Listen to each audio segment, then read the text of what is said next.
The 2019 election campaign is underway. In a world of constant surprise and deepening uncertainty, Canadians will elect a new parliament on October 21st. And tonight, Maclean's and Citytv are bringing you the first national leaders debate of the 2019 campaign, now with 25% fewer leaders. We've invited the leaders of the same four parties we invited the last time you saw me here in 2015. Three of them accepted.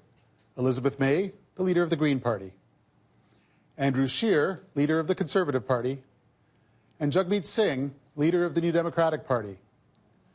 We also invited Justin Trudeau, the leader of the Liberal Party. He declined, which is absolutely his right. We left the invitation and his podium open right up to airtime. Why have a debate without him?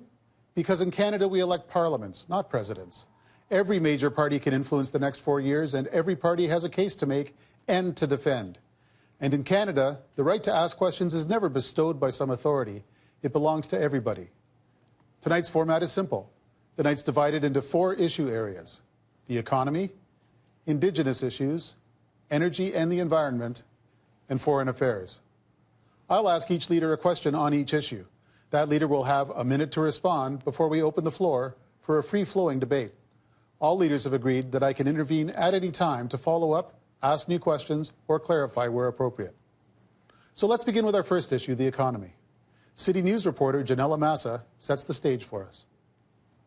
Canada's jobless rate is at near record lows. Wages are on the rise. Borrowing money remains cheap. But Canadians are still feeling squeezed. We will not accept our services being shut down. In our biggest cities, a hot housing market has made it hard to scrape together a down payment or pay the rent. Never mind saving for retirement or paying for tuition.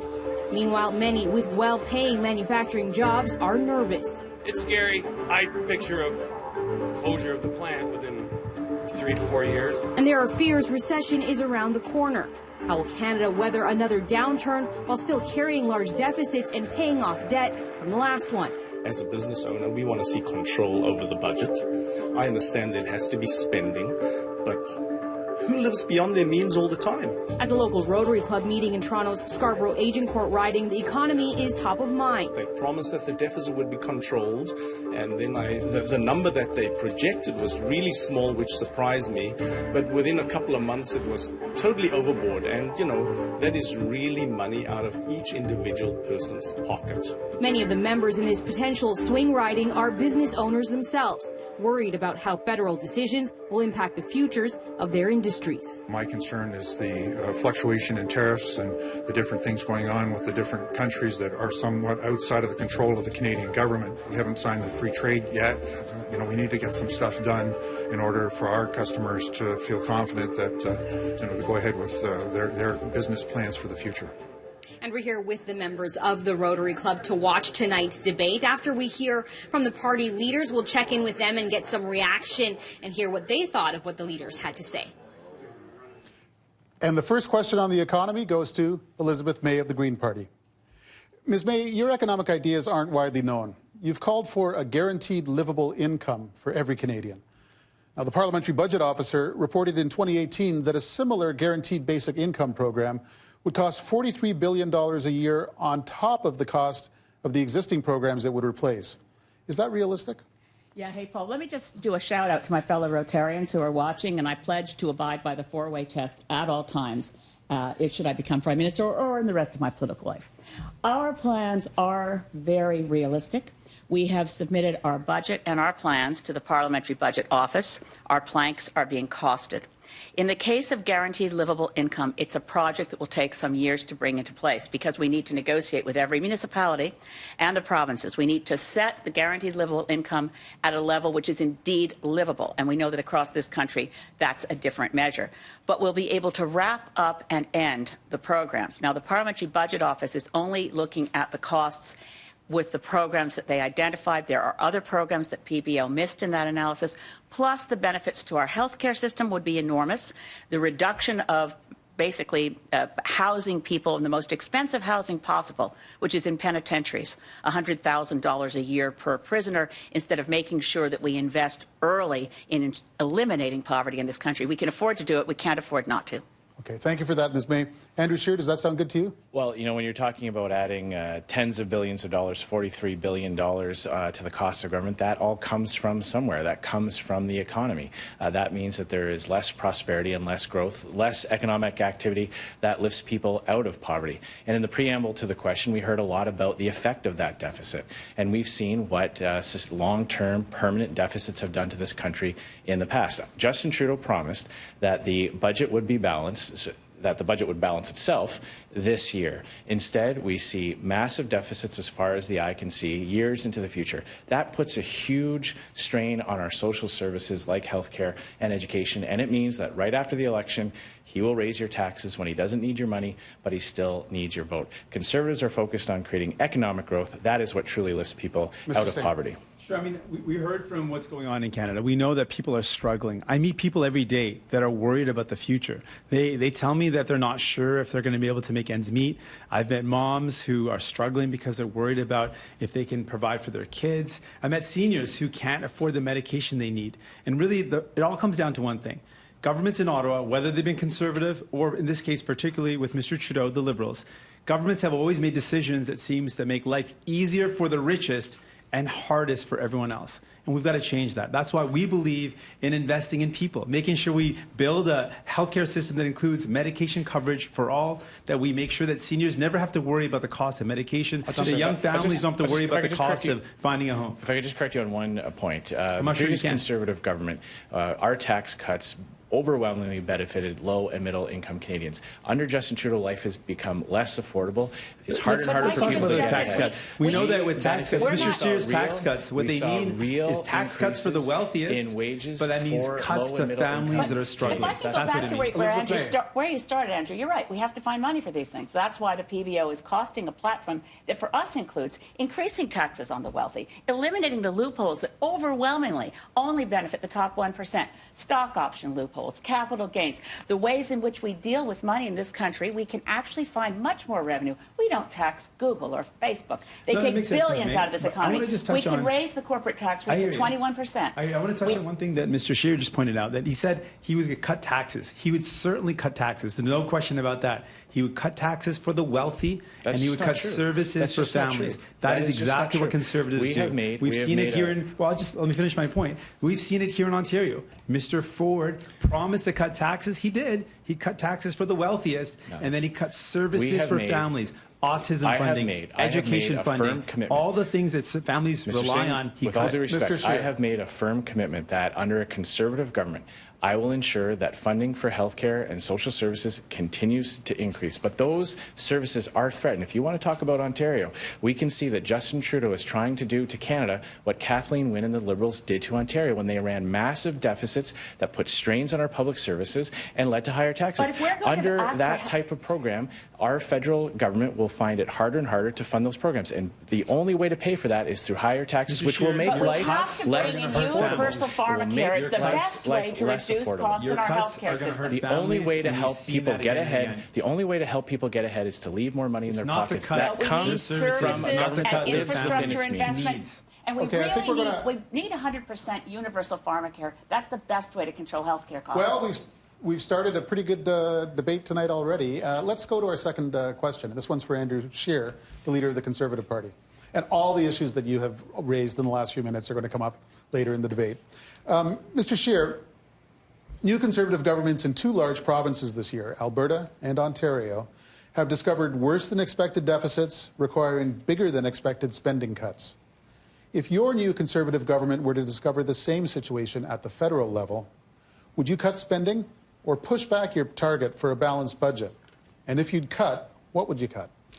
Well, I'm confident that we will not have to encounter those scenarios because we are going to have a fully costed platform that will show Canadians how we will get back to balanced budgets over a responsible period of time, 5 years, which will allow us to maintain increases in important services like healthcare and education. We will run a government that lives within its means so that we stop borrowing money, we see more and more of Canadian taxpayers' dollars going just to pay the interest rate on that debt. Under Justin Trudeau, tens of billions of dollars have been added to the debt, and that means more and more of your hard-earned dollar is going to pay banks and bondholders for that debt. By getting back to balanced budgets, we can lower taxes, put more money in your pocket so that you can get ahead. That is what this election is all about. Who do you trust to make life more affordable and help you get ahead? Our plan will do exactly that. With all due respect, I didn't hear an answer from Andrew. Mr. Singh goes first, and then we'll open it up. Sure. Thank you very much, Paul. Let's be really clear. When Conservatives talk about cuts to taxes, they're going to cut services. That's exactly what they do. Here in Ontario, people have felt it. They felt the cuts. Those who are most vulnerable are seeing their services cut. Kids who are living with autism, their services have been cut. What we believe is that Mr. Trudeau, same thing. He believes that the priority should be making life easier for the wealthiest. I believe it has to be different, and we can do it differently. We need to invest in families. Our plan is by 2020 to expand our healthcare system to include medication coverage for all. I met a 10-year-old kid, and he told me that he lived with chronic illness, and he wasn't worried about his chronic illness. He was worried about how much his medication cost his mom and dad. A 10-year-old kid felt like a burden. I want that 10-year-old kid to know that with our plan, he will not feel like a burden. The fact of the matter is Conservatives in the past have got Canada back to balanced budgets while maintaining historic increases in investments for healthcare and education. That is our track record, and that is our commitment going into the future.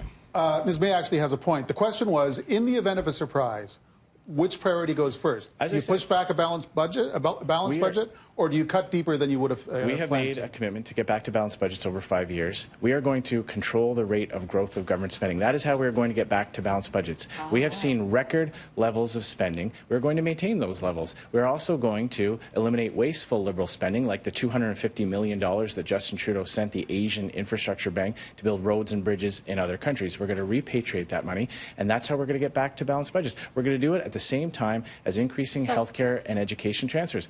I have been very clear on that. That is a firm commitment, so that we can lower taxes and put more money in the pockets of Canadians. Okay, by coincidence, Mr. Scheer and the Green Party have the same target for balanced budgets.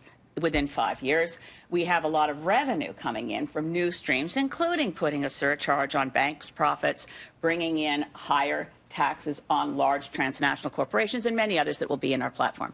But if I were faced with the choice that you just put to us, I would not cut spending and services. We need to massively expand services. We need 100% universal pharmacare. Jagmeet's right. We have to bring in pharmacare. We're the only country that has universal health care that doesn't have pharmacare. And we need to eliminate tuition so our kids can get a good start, or at any age, improve your education, experience the best you can be, and we need to fund post-secondary education much more significantly do now. You put budget balance well back in your list of priorities. It's not ideological. Okay. We aim to live within our means. It's clear families are struggling right now. We recently heard that nearly half of Canadians are just $200 away from not being able to pay their bills. Because Justin Trudeau's made life less affordable. Mr. Trudeau is going to make, or Mr. Trudeau's already made life more unaffordable. He's promised a lot and not delivered. He's hurt families by neglecting.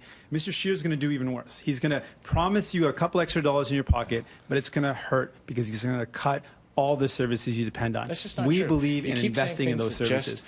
We know what Conservatives do. We've seen them do it in Alberta. We've seen them do it in Ontario. Mr. Scheer is going to do the same thing. What we believe is, why don't we tackle one of the biggest concerns people are faced with, and that's the housing crisis. To do that, we need to tackle speculators and money laundering, but it also means we've got to invest in building homes, quality homes, and we're committed to building 500,000 new homes across this country. The issue is that when times are good, that is the time to pay down debt so that there's more flexibility. There are some very troubling signs on the horizon that Canada may be heading into some difficult periods. And unlike the previous Conservative government that paid down debt to give us flexibility, that allowed us to be the last into recession and the first one out, we are going to hit those difficult times in a very difficult position without that type of flexibility. That increased debt costs taxpayers. It means more of your hard-earned dollars is going to pay banks and bondholders. We want to get back to balanced budget so that we can put that money back into services and find new ways to lower your taxes. It's funny that you mentioned that, Mr. Scheer, because your government in the past has consistently benefited the wealthiest. It has not worked for people. Mr. Trudeau has done the same thing. Mr. Trudeau continues the most from our tax cuts. That is a fact that comes from the parliamentary budget office. I didn't cut you off while you were talking. No, people at the very top. I didn't say things that aren't people true. At the very top continue to be benefited by Mr. Trudeau and by Mr. Scheer. What we need to do is make laws and make rules that actually help people out. We've got to put people at the heart of our decisions. We know the the Conservatives aren't going to do that. Mr. Trudeau certainly hasn't done it. He hasn't shown up for 4 years for people. He hasn't shown up today for the debate. I think that's what we need to do is stand up for the people. Let's take on the powerful interests. I think we need to examine our whole tax code. I think I'm going to cut in here. I think I found some consensus. Our tax code is so confused. I want to hear that. Andrew Scheer, what's the consensus? I think I found some consensus. I think we can all agree that Justin Trudeau is afraid of his record, and that's why he's not here tonight. He has made life more expensive and mismanaged. We can agree on that. I'm glad we agree on the hard points. We can now sing Kumbaya and keep going. The next question is for Jagmeet Singh. Mr. Singh, you're promising a huge expansion of healthcare in Canada, a so-called head-to-toe approach that would include dental care, pharmacare, eye care, home care, long-term care, all written into the Canada Health Act. How long will that take, and how will the limited tax increases in the NDP platform cover the cost of all that? It's about choices, Paul. We'd make different choices. We look at some of the decisions that Mr. Trudeau has made over the past year. He gave $14 billion away to the wealthiest corporations so they could buy corporate jets and limousines. He bought a pipeline for $4.5 billion. That's almost $20 billion that he committed to the wealthiest and the most powerful. We'd make different choices. I think about a young woman that I met in London. Her name is Jessica. She's a single mom. She's pregnant, and she's got medication that she cannot afford. And I think about what she's going through, and I say, you know, she shouldn't have to worry about the cost of medication on top of the other fears she has. So what we want to do is bring in universal medication coverage for all in 1 year. By 2020, we're going to sit down with all the premiers across this country and say to them, when it comes down to your health care, with the same amount that you're spending right now, we will back that up with $10 billion to fund every single person in your province. We know that unlike Mr. Scheer, who says 95% of Canadians are covered, they're not. We're going to cover you because we're in it for you. Elizabeth May, I saw you nodding. Well, I agree with Jagmeet about universal pharmacare. It's essential. We can't afford not to do it. But I am troubled by the numbers because we try in the Greens support working towards coverage of dental. But when we went to PBO 4 years ago to check out the costs, it came to $30 billion, and we realized we couldn't afford it. So our platform, which is fully costed and will be released soon, looks at providing dental right now for low-income Canadians. Because I don't see how, Jagmeet, I don't see how you found the money. How your budget, as Paul said, it doesn't reflect the kind of costs for universal free dental. Universal health care through pharmacare is essential. It'll help us bring down costs. It'll save us billions of dollars a year. But we can only afford low-income dental. Let me respond to that then. So, I mean, we know that dental care is something essential. I mean, dental care, dental health is not something we can separate from our overall health. And we believe we can't afford not to invest in dental care right now. There's far too many Canadians that can't afford their dental care, and they end up in hospitals, and they don't get their initial problem treated because there is no dental coverage. We believe we can do it. I've met so many families that are struggling with the cost of dental care, and it's a commitment of ours. We'll start with pharmacare for all, and then through revenues including closing offshore tax havens and other loopholes, making sure we ensure that those at the very top I want to hear you briefly on all these programs. You know, you cannot increase healthcare services when you're paying more and more money to pay the service charges on the debt, and that is what all these plans will lead to. Higher and higher taxes, which take money out of the economy, which means that there's less economic growth, which means there's fewer opportunities for people trying to lift themselves out of poverty. Every dollar that goes to a bondholder or a banker for the debt that they hold is another dollar that you can't put in to expand those services. That's why it's important to have a responsible plan to get back to balanced budgets. That's how we're going to lower taxes to leave more money in your pocket. And it is true that up to 95% of Canadians are eligible for pharmacare. I'm going to give you some advice here. Pro tip, don't double down on that. It didn't look good for you last time. Prescription drug coverage. And that is why a government should be focused on those people who fall through the cracks. Well, that's why we need to provide to fill in the gaps. Maybe in your world, most Canadians are covered, but in the real world, Canadians are not covered. I'm going to call an audible here, folks. We've certainly seen some stark differences among you on these issues. I've got a question that doesn't fit into our issue areas, but that is one of the questions of the week. week, which is Bill 21 in Quebec, which will forbid public servants, which today forbids public servants from wearing religious signs, including teachers. And the Premier of Quebec, François Legault, said this. He's calling on all of you to stay out of that debate and not to challenge it in law. He wants you all to make an undertaking, not just for now but forever, to never challenge that legislation. Quebecers, he says, have decided. He's going to get what he wants, isn't he? Ms. May first. I find it very distressing. Bill 21 is clearly an infringement on individual human rights. We also have a situation where our federation, as someone who believes I am competent and fully able to be Prime Minister, I take it very seriously. When I look back at our history of divisions within this country, separatism within Quebec, I don't want to fuel. I want to work to find a way that ensures the rights of every Quebecer wearing a hijab or a turban or a yarmulke, that they're actually protected.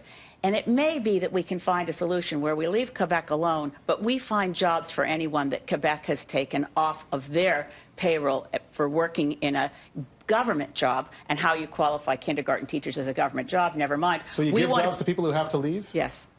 Andrew Scheer. I've made my views on this position very clear. The Conservative Party will always stand up for individual liberties. We are the party of the Bill of Rights. We are the party that supports individual expression. This is not something that we would ever think of imposing at the federal level.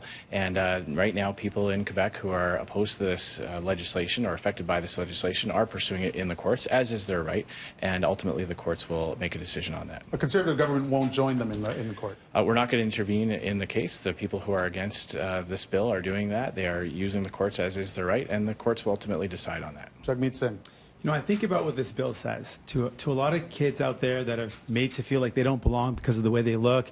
I remember when I was made to feel like I couldn't do things because of the way I looked.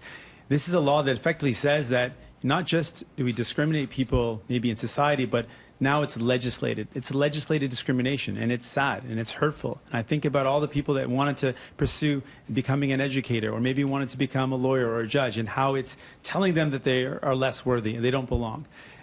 What I do, I recognize that this is within the jurisdiction of Quebec. We've got to wrap it up. There's an important challenge going on right now, and that's an important challenge, and I support that right to challenge this law in court. I'm hoping that I can send a message to people in Quebec that you can believe in who you are, you can celebrate your identity, and contribute to society, and I'm hoping that I can send that message. Okay, so everyone going to court against that law in Quebec, these leaders wish you luck. And that concludes our discussion of economic issues and a couple of others. To get reaction and let you know how you can get involved, we'll be taking a few mid-debate breaks with our City News colleagues. Here's Melanie Ng in Toronto.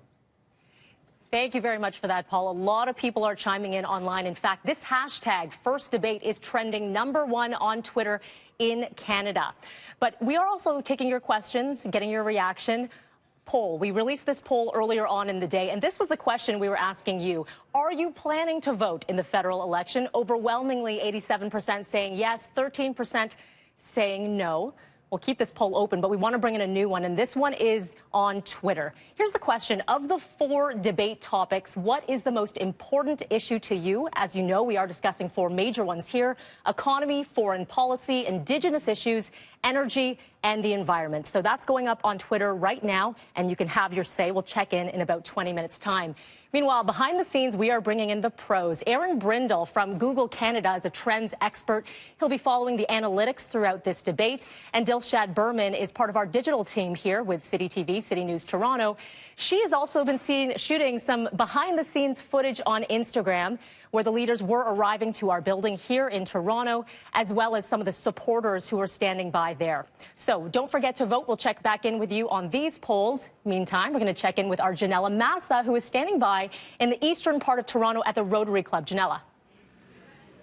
That's right, Mel. And we heard from some of the folks here at the Rotary Club just at the very beginning of the debate and heard some of their concerns. I want to bring back Gil, who spoke with us earlier. What did you hear that jumped out at you? We were talking about the deficit and some different approaches to that.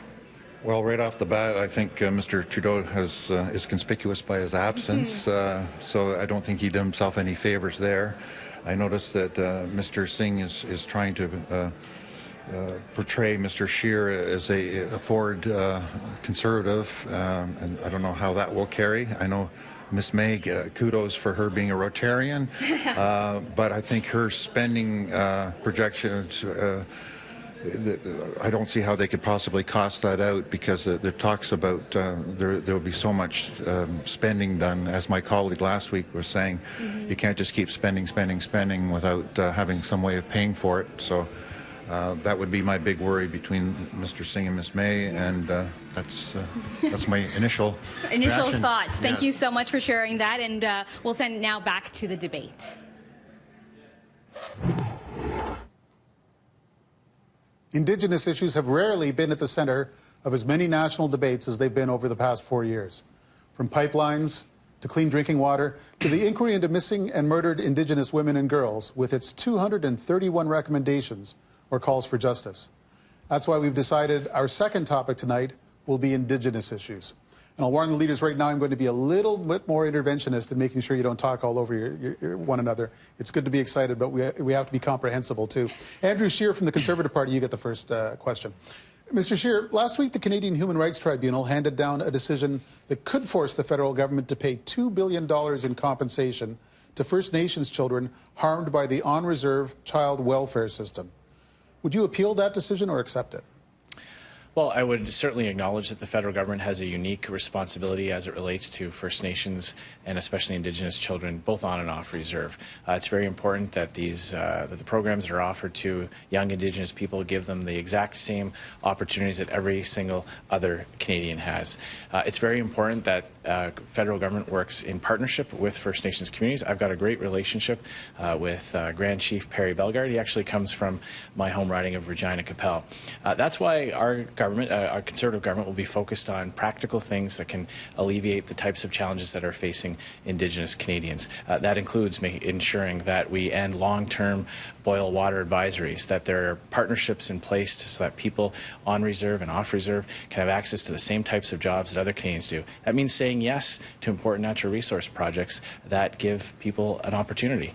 We will, of course, abide by court decisions and see the types of impacts that has on our abilities to provide those programs, but of course we're going to be there as a willing partner. Ms. May. Yeah, I'm pleased to hear you say, if I did understand your answer, you will fully enforce the new ruling from the Human Rights Tribunal, because we have seen millions of dollars in wasted legal efforts to quash the efforts of Cindy Blackstock and the Child and Family Services and Caring Society.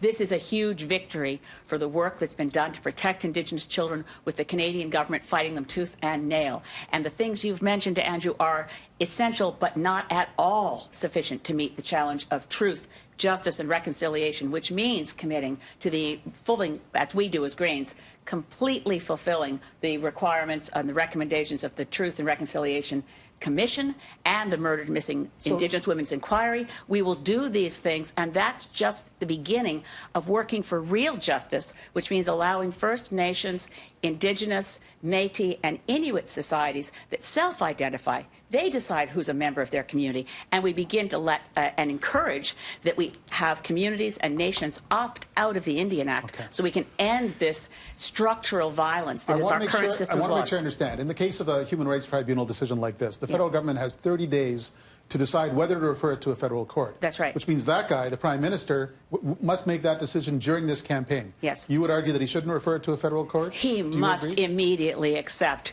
that this is long overdue, and Canada will fulfill long in a period of injustice towards Indigenous children. We have more Indigenous children in care now than at the height of the residential schools. This is a crisis. Mr. Scheer, how would you respond? It's essential that the outcome of these types of decisions actually gets the resources to the people that need it the most, and ensuring that this type of decision focuses the federal government's efforts on creating those same types of opportunities that every other Canadian has is the essential part here. I didn't hear if you would accept the ruling or not. This is Indigenous kids that are not getting equal funding. The Human Rights Tribunal of Canada has ruled, and Mr. Trudeau certainly hasn't listened to rulings in the past. He's appealed 4 or 5 times previous rulings. Now, Mr. Scheer, it's not surprising, but it is appalling that he hasn't said that he would accept the ruling. Let me be very clear. Yes, a new Democratic government would accept the ruling. At a minimum, we shouldn't be taking Indigenous kids to court. They deserve respect and dignity. That's what reconciliation is all about.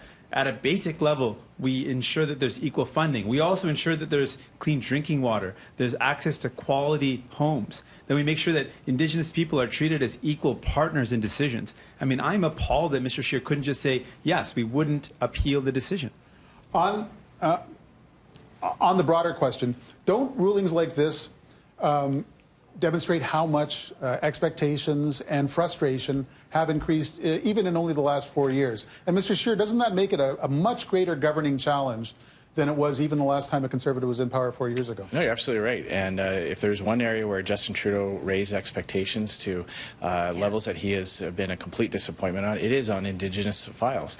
We have seen, the disdain that he has shown people that he had promised as it relates to Grassy Narrows, an important improvement in the health care services to those people, and the disdain and dismissive attitude he had to those people who are advocating on their behalf. I think we can all agree on that the fact that there are still so many places in Canada where Indigenous children can't drink the water, where they don't have the access to with all due respect, Andrew, it was Conservative senators that blocked the passage of the bill that passed in the House of Commons that we should honour the United Nations Declaration on the Rights of Indigenous People. Those are your people in for a very important reason. For a very important reason, Ms. Mann. Because they wanted to block Indigenous rights. Because in that bill, there is a provision that would force governments to recognize that in order for big projects to go ahead, the types of job-creating projects that give people opportunity. You actually would have to give prior and informed consent. Free, prior, and informed consent. And that means that we would have tremendous uncertainty. It means that if there were some... let me finish. This is very important. If you can't actually get there are Indigenous communities who want a project to proceed, they would be vetoed if there were some that were opposed. And part about respecting Indigenous rights means respecting the right to say yes. And we do not live in a country where any one group of people have a veto. Free, prior, and informed consent is the reason the Conservatives stopped the bill. Does that mean... Free, prior, and informed consent. Does that mean that you need unanimity for big projects to go ahead? We signed on in the United Nations to the United Nations Declaration on the Rights of Indigenous Peoples. The government under Justin Trudeau said we would live up to it, and we passed it in Parliament. There are a lot of I'm going to jump ahead of the next question because this thing that moderators dread just happened. You started debating my next question before I got a chance to ask it. But I think it works out well. The next question is to Jagmeet Singh, and it's on Bill C-262. Mr. Singh, your colleague Romeo Saganash spent his last months as an MP promoting his private member's bill, 262, which called for Canadian laws to be brought into conformity with the United Nations Declaration on the Rights of Indigenous Peoples. That bill died in the Senate because of Conservative opposition. Basically, let's keep going with this debate. Beyond the symbolism of that bill, how would it improve the daily lives of Indigenous people? Well, it's a pretty transformative piece of legislation. What it essentially says is that we should treat Indigenous peoples with respect as equal partners. And it's something that we haven't seen by Mr. Trudeau. In fact, Mr. Scheer alluded to it, but I want to just spell it out. I went to Grassy Narrows. This is a community surrounded by lakes and rivers, a beautiful community surrounded by water. And the people who live there wake up every day and look at those lakes and rivers knowing that those lakes and rivers are poisoned by mercury. Now, people who are deeply concerned about the poisoning of their water, who suffer the impacts of mercury poisoning, which results in shakes and dizziness, they live in that with that threat. Some of those activists went to a private fundraiser, and behind closed doors, we saw the real Justin Trudeau. And what he did was he mocked activists who were concerned about poisoned water. He mocked them, made fun of them, and then people clapped and applauded. That is what you get with Mr. Trudeau. I mean, these are people that deserve justice and fairness, and that's why I would implement the declaration. But most importantly, I would assure that clean drinking water, clean homes, access to education are a right, and we would establish that. Mr. Scheer, on the Declaration on the Rights of Indigenous Peoples. Again, this is a very important provision.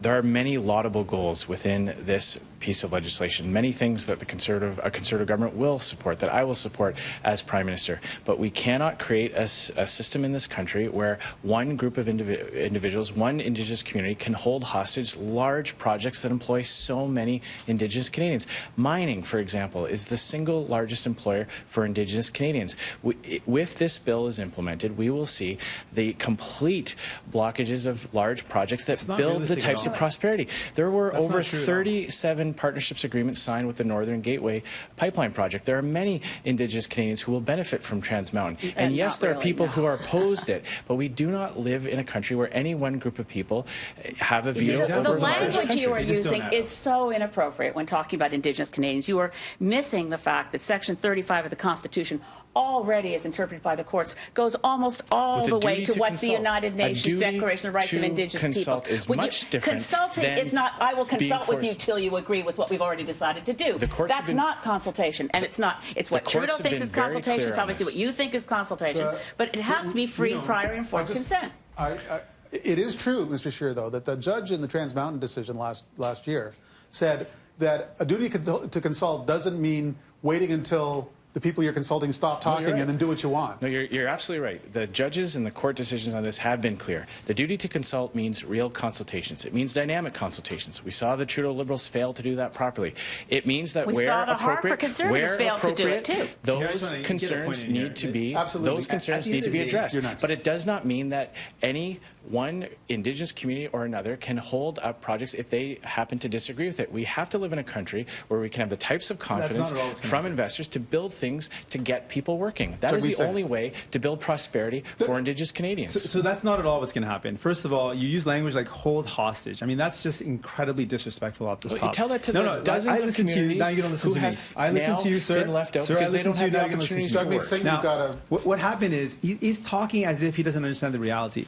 You're going to have to work with communities. If you don't have communities buying in, projects won't go ahead. And it's a matter of respect and dignity. And we should move forward with respect and dignity. It's, in fact, better for business. If we ensure that we have a process that we know is going to work, we're going to work with communities and make sure that they feel engaged, involved. And yes, that means they can say no. And yes, that also means they can say yes. So what happens in the event? Work together, and partnership is the only way forward. We can't have Mr. Scheer's approach, which is to ram projects through. We need to make sure people agree and that communities are behind it. What happens if one Indigenous community says no? We're talking nations, not communities, not groups. The language you are using, Andrew, shows no Indigenous community says no. Okay, we have to work towards reconciliation. Does the Conservative leader not have a point? Is there not division among Native nations over some of these projects? First, to say that when Andrew tries to deflect the reasons that they stopped the acceptance of the United Nations Declaration of Rights of Indigenous People and ignoring the Section 35 requirements that are already there, he threw it that, well, Trudeau did it wrong on Trans Mountain. Okay, Harper did it wrong on Enbridge. Same thing. We have governments that think that consultation is to keep talking at Indigenous nations and groups until they agree. Now, in the context of territorial recognition, you can't treat Indigenous Canadians as though they were an interest group or a lobby. The rights that they have in the Constitution, and which we as federal leaders have a fiduciary responsibility to protect, even under Section 35, much less under UNDRIP, require a rootedness in territory. So the territory of the Squamish and the Musqueam and the Tsleil-Waututh will be irrevocably destroyed if Trans Mountain goes ahead and there's a single dilbit leak, a single one. That's right. Let's move on there because we will be spending a whole block later talking about pipelines. So I want to go to my last question on Indigenous issues specifically, and that question is for Elizabeth May, the Green Party. Ms. May, in interviews you've suggested that if SNC-Lavalin were found guilty on corruption charges, the company should be ordered by a court to perform community service by repairing water infrastructure on reserves. Did you mean that as a serious proposal? And if you didn't, what's your real policy for improving on-reserve infrastructure? Well, of course, our policy on reserve infrastructure is that every First Nation and every Indigenous community should have drinkable water, and that's a responsibility of the federal government. So the connection to First Nations around my approach for SNC-Lavalin is just one example of what could be done. Let's be clear. SNC-Lavalin needs to go to court. The DPA agreement is still hanging out there, and after the election, whether it's a Conservative or a Liberal sitting in the PMO, they are all riddled with influence from SNC-Lavalin. SNC-Lavalin had its tentacles right in to the civil service at the most senior level at a way that requires an inquiry. But what do you do to protect the workers? Okay, that's Justin Trudeau's excuse. Got to protect the workers. Well, the workers have it. The corporation has billions of dollars of existing contracts.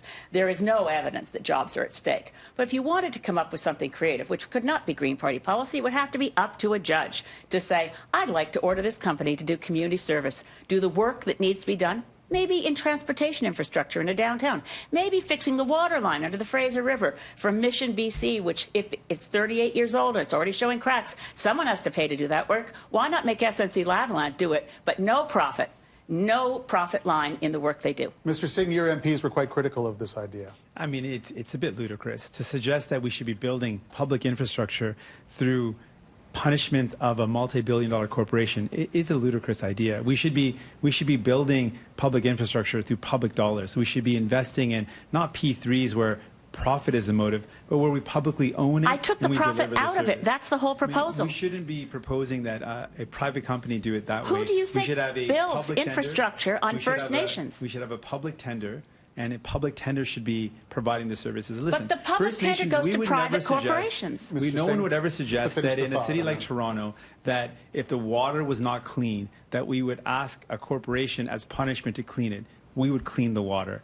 I mean, people across this country deserve clean water. But your MP issued on your letterhead, the NDP issued a press release that was a big fat lie, claimed I wanted to privatize water infrastructure. The Green Party doesn't support P3s. The Green Party is against privatizing infrastructure, a bad idea, fully against it. You can just accept it was a bad idea. Well, it certainly was misinterpreted, and it's not policy of the Green Party. You started off the question on a very topical note, and that is Justin Trudeau's corruption scandal as it relates to SNC-Lavalin, and the fact that he broke the law. He is the only Prime Minister that has ever been convicted of breaking the law, and he lied about it. And now we find out that the RCMP is looking into this case with the view to possible obstruction of justice charges, and he is obstructing their attempts to get the truth. So I want to use this opportunity to again call on Justin Trudeau to do the right thing and waive full cabinet privilege and cabinet confidence to allow people to testify to the RCMP so we can get to the bottom of this issue. But don't you agree with me that we need a full inquiry? I don't think we're going to get an RCMP inquiry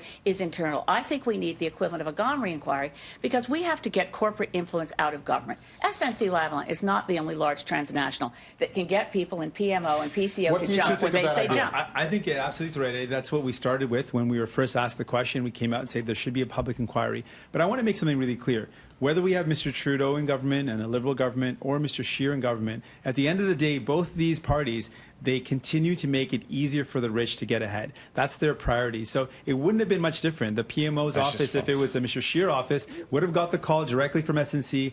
All the wealthiest corporations know to either donate to Liberals or donate to, that's not true and you know it. They donate to either Conservatives or they donate to Liberals because they know it's either those parties. I think I'm so uncorruptible, SNC-Lavalin never asked to meet me. There's a pretty simple test of your attitude towards SNC, Mr. Scheer. If you become Prime Minister, will the public prosecutor be permitted to decide whether SNC continues to trial?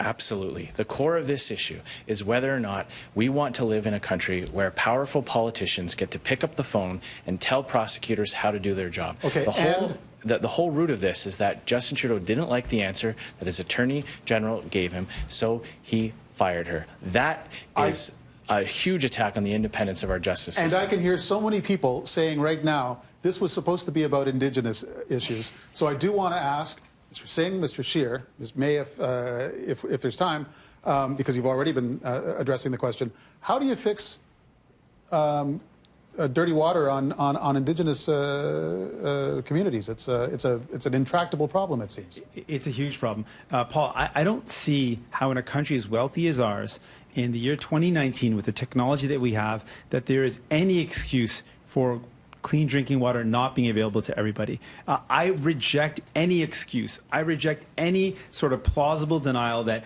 this is not possible. It is possible. We have the resources. What we've lacked is the courage to do so. Mr. Trudeau jumped quickly to give $14 billion to the wealthiest corporations to buy corporate jets and limousines. He jumped quickly to buy a pipeline. If this was a priority, it would have got done. With New Democrats, we would make this a priority. And we're nearly out of time. All the resources and get it done. Mr. Scheer, same question. Yeah, this is a huge issue and one that a Conservative government will take seriously. I will absolutely ensure that I sit down with Indigenous leaders to find ways to address this. It means investments in infrastructure on reserve. It also means training people on reserve to be able to maintain and upgrade and manage these types of facilities. That's a partnership that I'm willing to engage in. It's straightforward.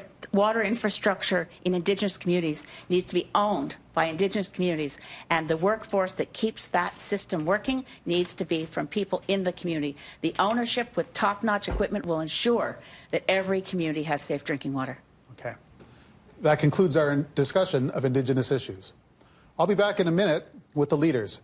But for live reaction and a chance to join the conversation, here again is City News host Melanie Ng. Thank you so much, Paul. Yes, a lot of people chiming in right now, especially on Twitter. I want to bring out the results for a Twitter poll we put out about 20 minutes ago. Of the 4 debate topics that we will be discussing tonight, what is the most important issue to you? Overwhelmingly, there are 2. The economy at 52% and energy, the environment at 38%, and then foreign policy and Indigenous issues at 6 and 5, respectively. But you can continue to chime in on this poll. Meanwhile, elephant in the room. A lot of people are asking, where is Justin Trudeau? He is, in fact, in Edmonton in a riding that he is hoping to take from the NDP. So this is just some video from him previously on in the evening. We'll talk more about this and show you some more highlights coming up. Meanwhile, I want to bring in another poll for you, and this one is going to be via Facebook. This is how you can chime in. Does a leader's debate performance affect how you vote, or lack thereof, because we're not seeing Justin Trudeau here? So have your say. We're going to put this on our Facebook page right now. Meanwhile, we're going live to Courtney Theriault, who is in Enoch Cree Nation, just outside of Edmonton, speaking with First Nations chiefs. Thank you very much, Melanie. We are here on Treaty 6 land with the chiefs from the Alexis, Nakota Sioux, Saddle Lake, Enoch, Ermiskin, and Frog Lake, as well as the Grand Chief. And we're going to do the lightning round because there's a lot to chew on here, and we'll get to that a little bit later on in the post-debate show. But right now, 2 questions, lightning round. Who impressed you the most throughout the Indigenous portion of this debate, and how would you describe it in a word or 2? Courtney, this is an important election, and the First Nation people need to, and Indigenous people need to participate and make sure that we're catching up on the information, participating in the talks, and we have to be prepared to get out and vote. Okay. Who do you think? Who impressed you? None really. My first thought was you can't make chicken salad out of chicken droppings no matter how you stir it. I hear a lot of fluff, and it's the same fluff that's been going on for years and years, and there's nothing about equal resources of Native communities. All right, we do have to hurry up here. Billy, get you going. What's your thoughts? Yeah, I think as opposed to a winner, I think there's a loser, and that's Mr. Scheer, who can't give a straight-up answer to a straight-up question. And I think the actual winner is Justin Trudeau, because nobody else is standing out when it comes to Indigenous issues. It sounds like a lot of rhetoric again. Okay, Grand Chief Littlechild? Yes, likely in a similar vein. I'm not impressed by any of them. In fact, I'm very unimpressed by Mr. Scheer continuing to misrepresent what the UN declaration means. All right, and just get a winner because we are cutting time. Who do you think most impressed you, real quickly, gentlemen? I guess for myself, it would be Elizabeth May, but then I'm more interested in Justin Trudeau's speech, see what he has to say. Okay, Chief Desjardins, who impressed you, real quick? I would like to say NDP Singh, just because he touched on some very important issues that are important to us Indigenous people. All right, there you go. Just a taste of the discussion that we will continue a little bit later on, post-debate here on the City News Maclean's debate. Right now, though, we're going to turn things over to Cynthia, who's back with our political analyst panel. That's right, Courtney. I have some great political minds at this table with me. Amanda Galbraith, who's a principal at Navigator. You've also worked with conservative governments. Andre Domis, contributing editor to Maclean's. Lisa Kinsella, you are a Liberal commentator. And John Geddes, who is the bureau chief in Ottawa. John, what are your thoughts so far? 2 out of the 3 leaders here, it's their first debate on the federal stage. Yeah, and I think the most important dynamic we're seeing so far is Andrew Scheer starting out hoping to push the focus off this studio and out to Justin Trudeau. He'd like to be attacking Trudeau, but then Jagmeet Singh bringing it at Scheer, making it very difficult for him to do that. So I think so far Jagmeet Singh is directing a lot of the fire and doing it quite effectively. And I think it will be interesting to see if Andrew Scheer can somehow bring it back to a different dynamic later. Lisa. I think that's true. I think Jagmeet Singh is doing exceptionally well. He had a job to do tonight, and he is doing it. Okay, Andre, I'm sorry, I've got to cut you off here. I heard a couple of really concerning things. One is that Andrew Scheer seems to believe that Canada can just unilaterally violate treaties with unceded First Nations territories. And Elizabeth May just keeps floating this idea that she's going to punish SNC Lavalin, should they be convicted of a felony or a crime, by making them do community work in First Nations. Please stop. Just stop. Amanda, I'm going to give you the final say. I think Andrew Scheer's holding his own and sort of speaking directly to voters. He's very calm. I think Singh's a surprise for all of us. He's a lot stronger than I thought he was going to be. Very scrappy. I think Elizabeth May is proving why her party should probably have her campaigning a little less publicly sometimes. All right, and on that note, I'm going to send it back to the debate and Paul Wills. 4 years ago, despite its extraordinary resource wealth, Canada was struggling to get pipelines built. And despite all the headlines about climate change, the country seemed unlikely to hit its targets for emission cuts. Today, all of that is still true. Our next topic of conversation is energy and the environment. Setting the stage for us, City News reporter Tara Overholt. The federal carbon tax. We put a price on pollution because it shouldn't be free to pollute anywhere in this country. It sparked hope in some. I think it's a great idea. Anger in others. It's an exceptionally and profoundly stupid idea. And created deep political divisions. We cannot afford the risk of a carbon tax recession. To scrap the carbon tax cash grab. It's the cornerstone of Ottawa's strategy to reduce greenhouse gas emissions. But complicating the government's goal of fostering a green-friendly image, the stark reality of Canada's economy. Fourth largest exporter of crude oil in the world. Billions of tax dollars now invested in pipelines, and more than 800,000 Canadian jobs linked to energy. In Calgary, I met with just a few of those workers who have seen the good times dry up. For all of us here who have watched our friends struggle, maybe be out of work for numerous years or struggle to find meaningful work, they're underemployed if they are employed, it's something that's very, very personal and very important to me. All three feel that the industry is misunderstood by many Canadians and undersupported by the Liberal government. The lack of energy knowledge is really hurting the country, the importance of it and the difficulty of which it's going to be to convert to a different energy system. People just don't seem to grasp the magnitude of that. You need a plan. You need to think this out. A recent Angus Reid poll highlights the challenge for political leaders. Canadians want the government to make climate change and oil and gas development top priorities. I think we need to talk about economy. We need to talk about energy. We need to talk about the environment. Even within the energy industry, we don't talk enough about how most of us are so informed and we care so much about the environment. So I do think we need to find a way to find a balanced conversation and reunify the country. The first question on energy and the environment goes to Jagmeet Singh of the NDP. Mr. Singh, after your party lost a by-election to the Greens in Nanaimo this spring, your candidate, Sven Robinson, called on you to abandon your support for the LNG Canada mega project. That's a $40 billion project with hundreds of jobs attached to it. It's also heavily subsidized by Justin Trudeau's government and by British Columbia's NDP government. Do you still support it? What I support is the fact that British Columbia is a province with one of the best climate action plans in the country, one of the best climate action plans in Canada. And they've made sure that everything they do is going to fit within their bold climate action plan. And I support that. What I don't support is Mr. Trudeau and his government, who has absolutely no plan to include something like the Trans Mountain into their projects. It is disrespectful to Indigenous nations. They haven't considered the potential risk to the beautiful coastline in BC. One spill of a diluted oil bitumen could result in massive devastation. And I think about what's at stake. We know that we've got to move to an economy that is zero emission. That is the future. We know we've got to go there. I remember a mom that I met who told me she was worried about the future. And I asked her why. She said, I'm worried about climate crisis. And she had a baby in her arms. She said, I'm worried about the future because I'm worried if my daughter will be able to breathe the air on some days in British Columbia because of the massive forest fires. We have a real crisis, and we have to have the courage to act.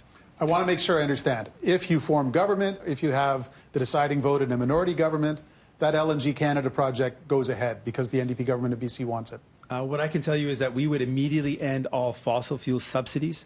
We believe that those fossil fuel subsidies need to be ended, and we need to be investing into clean energy. That would be our commitment. Andrew Scheer, you get the first response. Well, it's always been the case that the NDP don't support developing our natural resources. What we now know is that neither do the Trudeau Liberals. His carbon tax has not put a price on pollution. It has given a massive exemption to the country's largest emitters. Large emitters can receive an exemption of up to 90% of the carbon tax, but hardworking individuals pay the full cost, as do small and medium-sized businesses. And as it relates to the LNG plant, the only reason why it was allowed to proceed was because it was given an exemption from the carbon tax. So the only way you can get big projects built in this country under the Liberals is when the Liberals don't apply their own policies. Of course, Conservatives, I support LNG projects that get our natural resources to foreign markets that also displace dirtier foreign sources of energy. We can do more to lower global emissions by exporting more of what Canada does so well. Ms. May. We have to move away from fossil fuels as rapidly as possible. Our policies are science-driven, and I'm afraid neither Mr. Singh nor Mr. Scheer understands, and neither Mr. Trudeau understands climate science. Because if they understood the peril we are in right now as a human family on this planet, the need to hold to 1.5 degrees Celsius means that you can't proceed with the Trans Mountain Pipeline. You can't proceed with LNG Canada, which, by the way, isn't Canadian. It's owned by mostly multinationals from Asia, including PetroChina. So when Bill Morneau gives them $1 billion in tariff waivers, and then they pump $220 million into the project, and they claim there's 10,000 jobs, guess where 5,500 of those jobs are? In the fabrication plant in China. So we are subsidizing a project that will blow through our carbon budget with 125 megatons of additional carbon. It's 125 million tons of additional carbon. It doesn't matter how good Mr. Horgan's rhetoric is on climate. This project is a climate killer. The jobs that we are subsidizing are being created in the People's Republic of China. It should be stopped. We have a fair bit of time to discuss all of this, but I do want to open up a little parenthesis and ask about the issue that Ms. May raised, the tariff waiver for Chinese steel to build this project. Mr. Singh, Mr. Scheer. A horrible decision. I mean, we're seeing that our own Canadian manufacturing sectors are being horribly impacted by steel dumping. Steel dumping is essentially flooding the market with steel that is of a lesser quality. The environmental restrictions aren't there.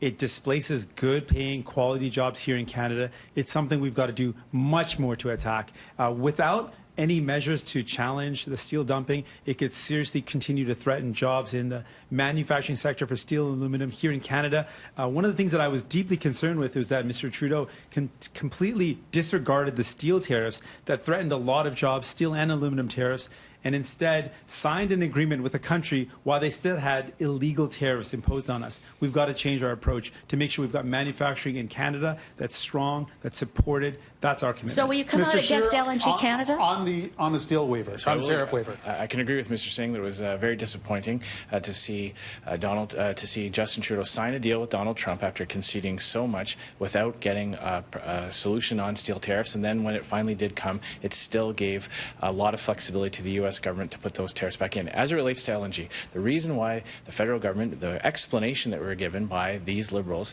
on the subsidies that they gave the project was to compensate for the differential on steel. And then they turn around and lift the waiver, the tariffs anyway. So we got the worst of both worlds. We had to put in the taxpayer money to compensate for it. Then the tariffs were lifted and the Chinese steel is able to come in.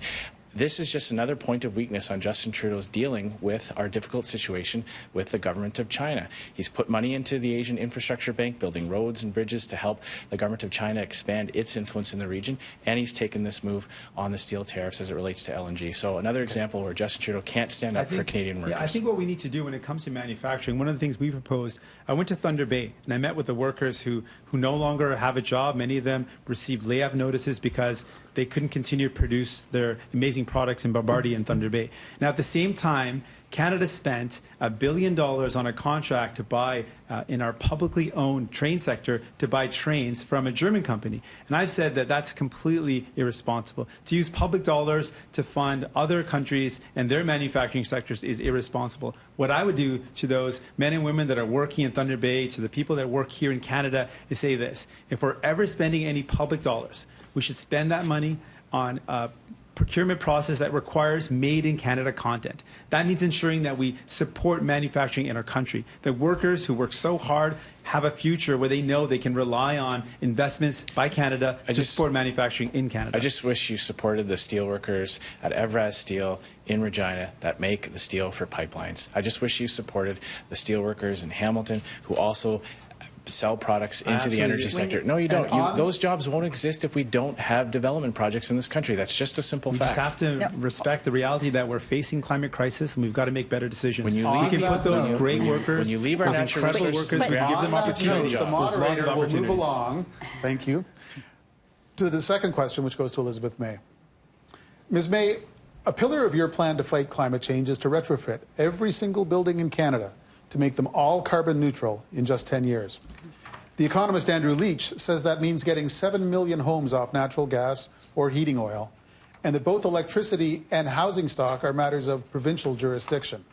How far do you plan to get with this, working with Jason Kenney and Doug Ford in implementing your audacious plan? Well, let's just make it clear that the adjective could be audacious. It could also be essential. If we are driven by the science, and we really don't have a lot of choice here, you can't negotiate with physics. There's a carbon budget, and our atmosphere is at a point where no other party seems to understand this. With all due respect to the gentleman on stage with me, no other party has put forward a plan that comes remotely near what we're required to do. And the downsides aren't environmental problems. This issue still is misrepresented as though we're worried about the environment. We're worried about the survival of human civilization through the lifetime of our children, because if we go above 1.5 degrees Celsius global average temperature increase, we're looking at the risk of runaway global warming, of self-accelerating, unstoppable, catastrophic changes which no civilization can survive. So yes, we can do this. It's all hands on deck. And I believe that even those who are recalcitrant at this point can be persuaded by the science. And if they're not persuaded by the science, we work with the municipal order of government where they totally understand this issue, and the provinces that want to. And by the way, to our friends back at Rotary, we need to call out to Canadian civil society. Who wants to put a solar panel on your own roof? Who wants to plant a garden? Who wants to help us plant trees? Your argument is that no other party and no Canadian government recently has operated with the kind of ambition that the scale of the challenge requires. Correct. Is there a government in the world that is stepping up? Sweden, Costa Rica, Denmark. The UK has done way more than us. Most of the industrialized countries that were within the Kyoto Protocol are already far below 1990 levels. We're still far above them.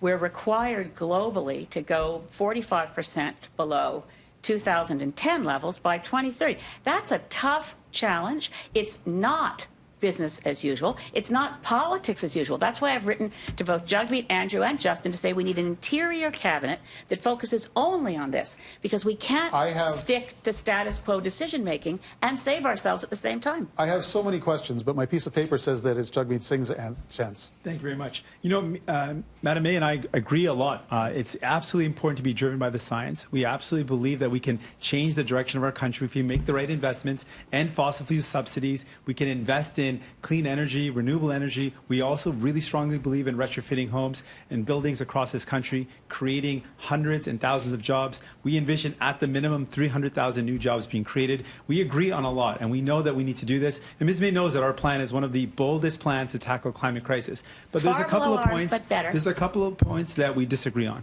You know, when it comes down to it, the Green Party and New Democrats share a lot in common, except for the following 4 points. When it comes down to it, we have a solid position, unlike the Greens, on a women's right to choose. We have a solid position when it comes down to national unity. We have a belief that we can't leave workers behind, and we strongly believe that we should not be putting Mr. Scheer in the Prime Minister's seat, unlike Ms. May in the Green Party, who believe that's the right choice. Mr. Scheer, on the question, and then... Those were absurd statements. I'm awfully sorry. Well, I think we're going to parse that a little more closely in a minute. But Mr. Scheer, you go first. First and foremost, I think it's important to understand where we are right now. We have, with Justin Trudeau, a failed approach that has proven not to work. CO2 emissions are going up, and his carbon tax is making everything more expensive. It's making it harder for Canadians to get ahead with this carbon tax. We've seen in British Columbia emissions going up, and nationally we're falling further and further behind.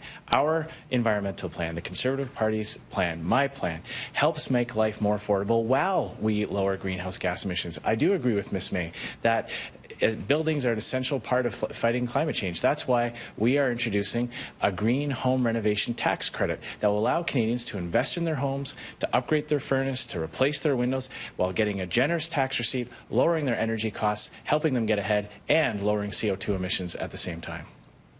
Excuse me, I'm not going to. I'm sorry, Jagmeet. I had to listen to your absurdities. You're going to have to stop now. The only difference is that Mr. Scheer doesn't really believe that climate change actually exists. Ms. May does get a chance to respond. I'm afraid I am not going to go down the little rabbit hole that Mr. Singh just created. People can check. None of what he just said was true. But we are talking about a carbon budget. We need to work together in this country to ensure that global average temperature increase does not go above 1.5 degrees Celsius. We signed that commitment. That's the Paris Treaty commitment. So far, for targets, Mr. Trudeau has kept Mr. Harper's target. Mr. Scheer would keep Mr. Harper's target, which is approximately half of what needs to be done. 30% below 2005 by 2030 is half of what needs to be done.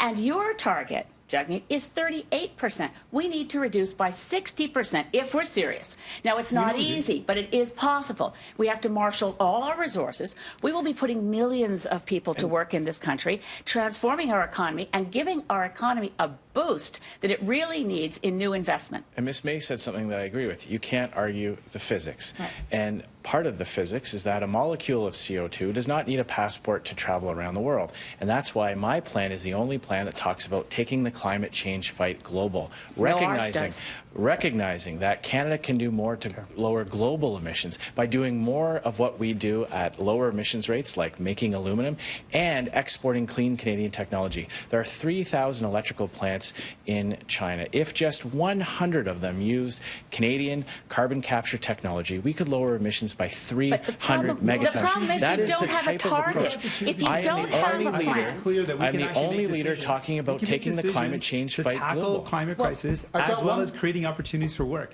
There's a way to do both, and we're committed to doing that. But we have to take it global. I've got one final round of prepared questions. If I could I just do have a question for Mr. Scheer, but I want to ask, we're essentially getting into the territory of who could form an acceptable government in the eyes of those parties that might get to choose that.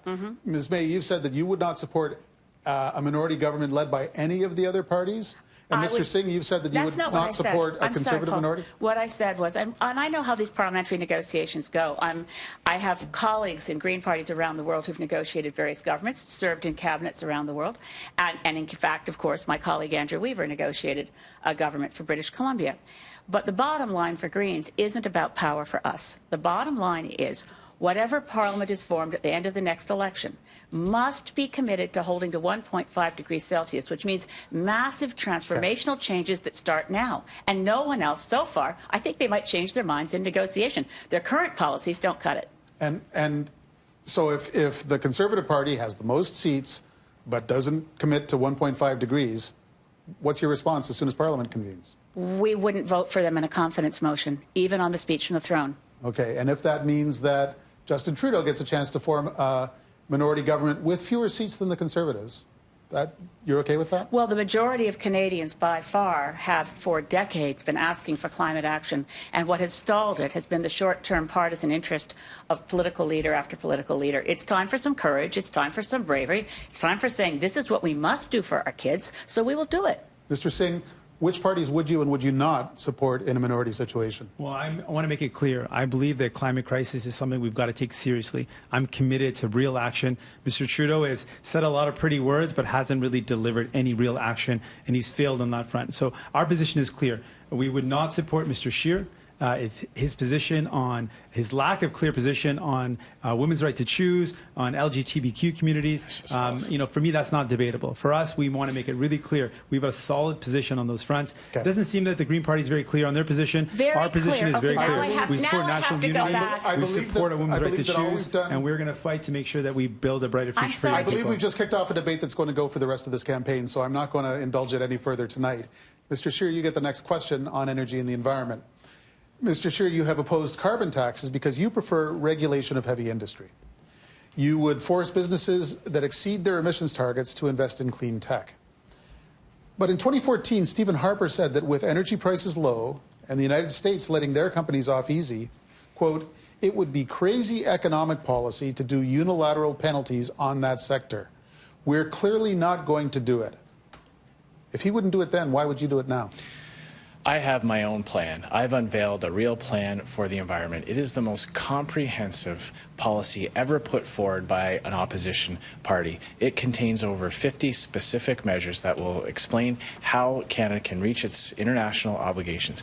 It's built on a number of pillars. Technology over taxes. You are correct to say that we are going to require large emitters to pay into tech development funds. This has been a proven method of actually lowering emissions. There's an example of Gibson Industries in Saskatchewan, which used a similar type of green patent tax credit that I am proposing to lower their emissions. They invested in a new type of technology that allowed them to increase their output while keeping their emissions low. This is what we have seen all across the economy in Canada. When you focus on technology over taxes, you actually get results. The carbon tax is proven to fail. I don't know why anybody would support a policy. It's not a Conservative Party position. It's not my opinion. We are falling as a country further behind our targets under Justin Trudeau's carbon tax. It will only work if he increases it, as he is threatening to do.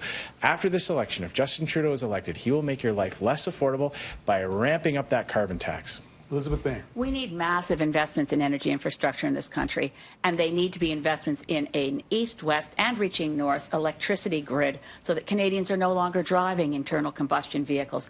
I looked at your plan, Andrew, and it is long, and it does include some good things. I won't say it doesn't. It's got money for Great Lakes, looking at Lake Simcoe. Lake Winnipeg is right now an ecological crisis. Greening the grid. So we have some Home things there. renovation tax But credit. listen, there's one thing that is absolutely essential in any credible climate plan, and that is hanging on to human civilization by making sure we hold to no more than 1.5 degrees Celsius.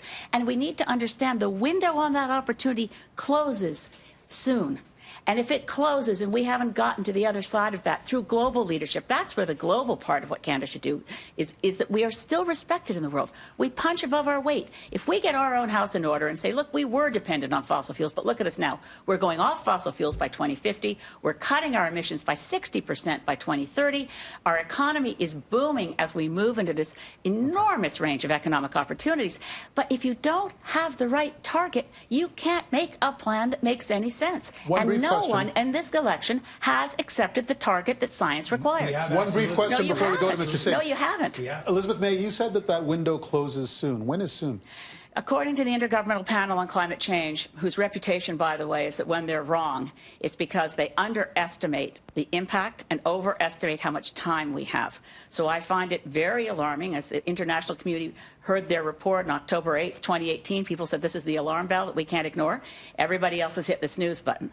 If we don't ensure that global emissions are 45% below their 2010 levels by 2030, the opportunity to hold to 1.5 degrees Celsius global average temperature increase will close, and it doesn't reopen plan is the ever. only plan that takes the climate change fight global. We all know that it's very serious. We've seen the impacts of climate crisis in the lives of Canadians. We've seen massive forest fires, the worst that we've ever seen. We know that it's impacting people in Eastern Canada with floods on the record that we've never seen, homes being washed away. And when you see and meet with people who've had their homes washed away, it's heartbreaking. So we know we have to act, but we have a lot of opportunity here. Anytime we're faced with challenges, there's a great opportunity. We believe we can put 300,000 people into great, solid, sustainable jobs if we tackle this crisis. We can retrofit homes. We can end fossil fuel subsidies. There's so much that we can do. We can electrify our transportation, invest in public transportation. I know here in the city of Toronto, people need that desperately. We can get people a better way to move around, which emits less emissions. There's so much hope and so much opportunity. We just have to seize the opportunity right now. We know it's going to take a lot of courage. It's going to take bold conviction, but we can do it. There's so much opportunity here. We've got to be committed to it. You sound almost like a Green, but you won't take a target that knits what's... You've got 38% reduction. Keeping it to 1.5 degrees, we know. But then you have to adopt the 60% below. We know it's going to take a significant cut. You're absolutely right. It's going to take a big cut. As with so many other topics tonight, the advantage of having a debate nice and early in the campaign is that I think we've actually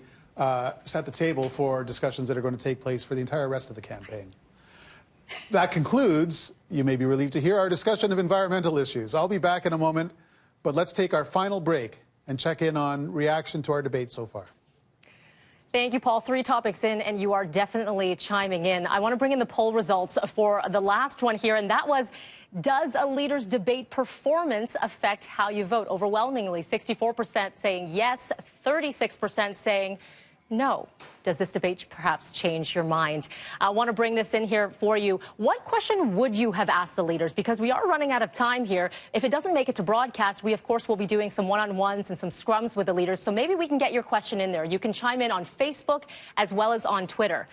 Want to see what else you're talking about. I'm going to bring in Dilshad Berman, who's part of our digital team here at City, and Aaron Brindle, who is a trends expert with Google Canada. Start with you, Aaron. Sure. What are most people Googling right now? Sure. So people are Googling the leaders, obviously, and we're seeing a tremendous amount of interest in the Prime Minister, the person who's not in the debate tonight. We saw that peak actually in the first few minutes of the debate, I think, with the empty podium probably generated a lot of interest. The top question people are asking about Trudeau over the course of the past hour, where is Justin Trudeau? Where is? And we know he's in Edmonton. We'll bring you more on that in just a bit. Dilshad, overwhelmingly, a lot of people are saying something that we thought, we have 3 leaders here. They'd have more time to talk. What are they saying about that? Well, most people are wondering why everybody is talking over each other. It seems like they keep interrupting each other. We've got a lot of comments saying, oh, it doesn't look like they respect each other very much. And people are sort of calling into question the leaders' leadership style based on their behavior that they're seeing on air right now. So that's become very interesting. They're kind of judging them as potential leaders of the country. But so is a debate, right? Absolutely. That's how it goes. Okay, so we'll check in again with Dilshad and Aaron in just a little bit. Meantime, we're heading over to Montreal. City News reporter Tina Teneriello, group of students right now talking about the environment, what they think about what the leaders have been saying. Tina.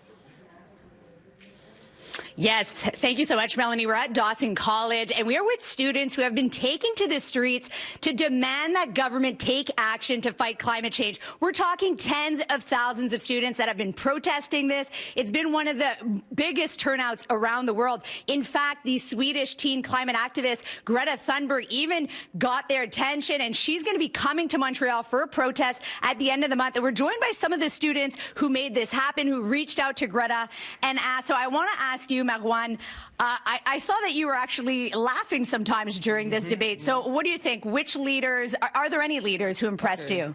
Well, honestly, I have seen a lot of chatting, some fighting too. Have I seen the needed courage and leadership to tackle this really important crisis? I'm not sure of it. However, I have seen one candidate who was a bit living in his own reality where there is no hurry, no crisis, and it's the Conservative leader. Is there one issue here that you wish they would have addressed that they did not address? Yeah, party leaders, they don't seem to realize that economic growth is not sustainable in the long term, that we live in a world with finite resources, limited resources, and we cannot grow indefinitely. And what about you? What is the most important issue when it comes to the environment during this election campaign? So it's not about one or many issues, because it's not about getting close to meet the IPCC targets. It's about meeting them or facing what science unanimously describes like an unprecedented global catastrophe. And why do you think that Quebec youth are so mobilized to fight climate change? Because if we look across the country, Quebec is really standing out, Montreal particularly. I think we have developed a culture in which we are conscious about the global impacts of climate change. We are fully aware of it, and we're ready to fight it. And that's why on the 27th, we're going to take on the streets and send the message. The environment is our #1 issue. And on the 27th, they're expecting a historic turnout. The mayor is going to be participating. Some schools actually canceling classes. I want to do a survey now with the students in the room. Raise of hands if you feel that the leaders in this portion of the debate addressed your environmental concerns. Put your hand up if you feel they did. Ooh, two hands up there. All right. Thank you so much, guys, for participating. And we have people watching this debate right now participating that are even too young to vote. So it just shows the engagement of youth across Canada. Over to Cynthia Mulligan now in Toronto with our political panel.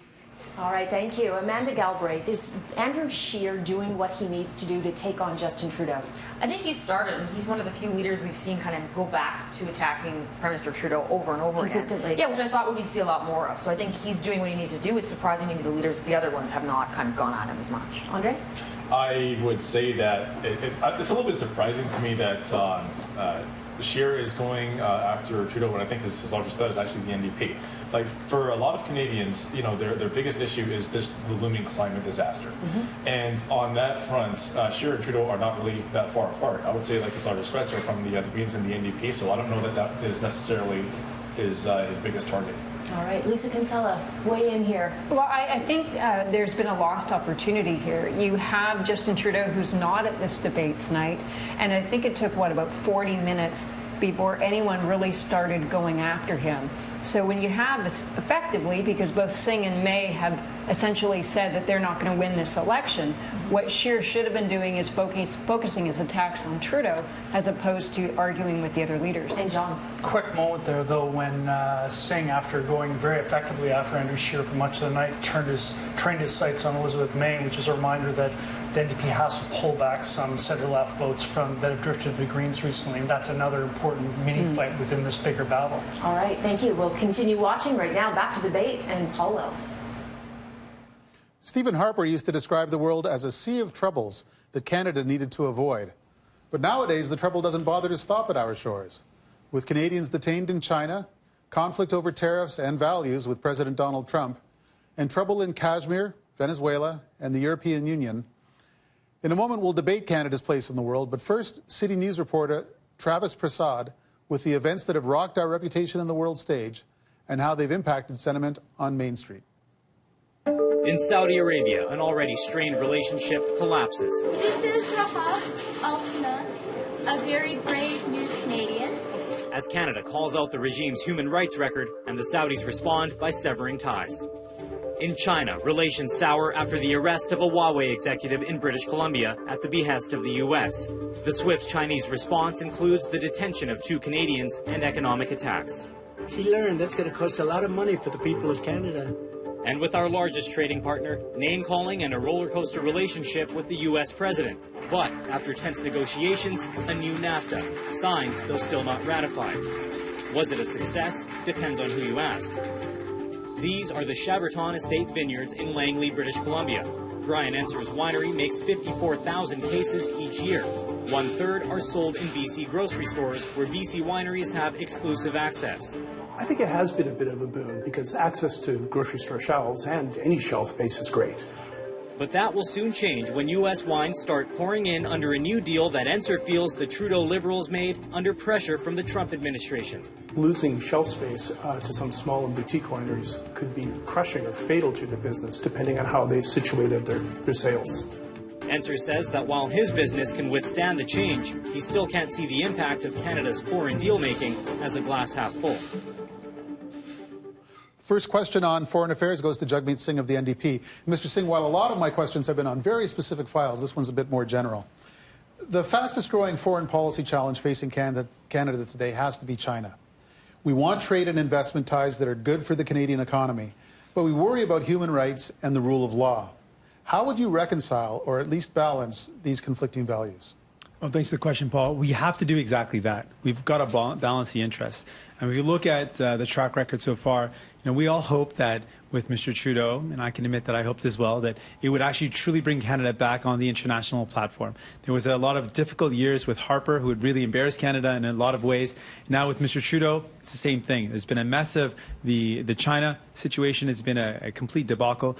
India, the trip was also a complete mess. And now we've negotiated a trade deal that makes it worse for workers. It makes it worse for farmers. It makes medication prices go up.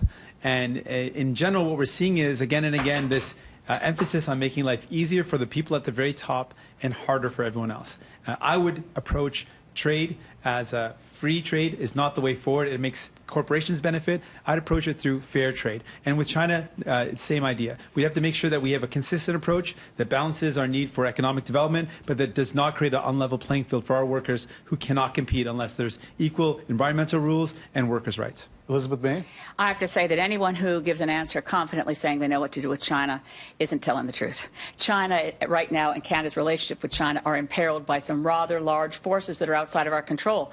Donald Trump is poking China with a stick and creating a trade war. We're caught in the middle. The arrest of the extradition request for Huawei executive Meng Zhu has created a situation where our number one concern should be, as much as I'm concerned about China stopping canola imports and turning down our hog products, the number one concern must be the safety of Canadians. Michael Kovrig and Michael Spavor should be our concern right now, not trade, not anything else. And that means that Canada's diplomatic relations with China have to deepen, have to show that we are serious about working with them. We are in a situation where anyone, as I said, anyone who says there are easy answers here is talking out of their hat. It is a very difficult situation. Donald Trump is difficult and unpredictable, to put it mildly.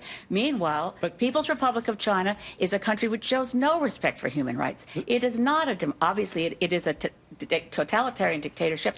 And thanks to Stephen Harper, we're bound by the Canada-China Investment Treaty so that every state-owned enterprise from the People's Republic of China that operates in Canada is under the threat of Chinese retaliation. There are some very specific things that a government can do to stand up for our interests, something that Justin Trudeau has failed to do. This conflict with the government of China has been going on for months now, and it was only in the last few days that Trudeau took the step of even naming an ambassador. There is no reason why it took him that long.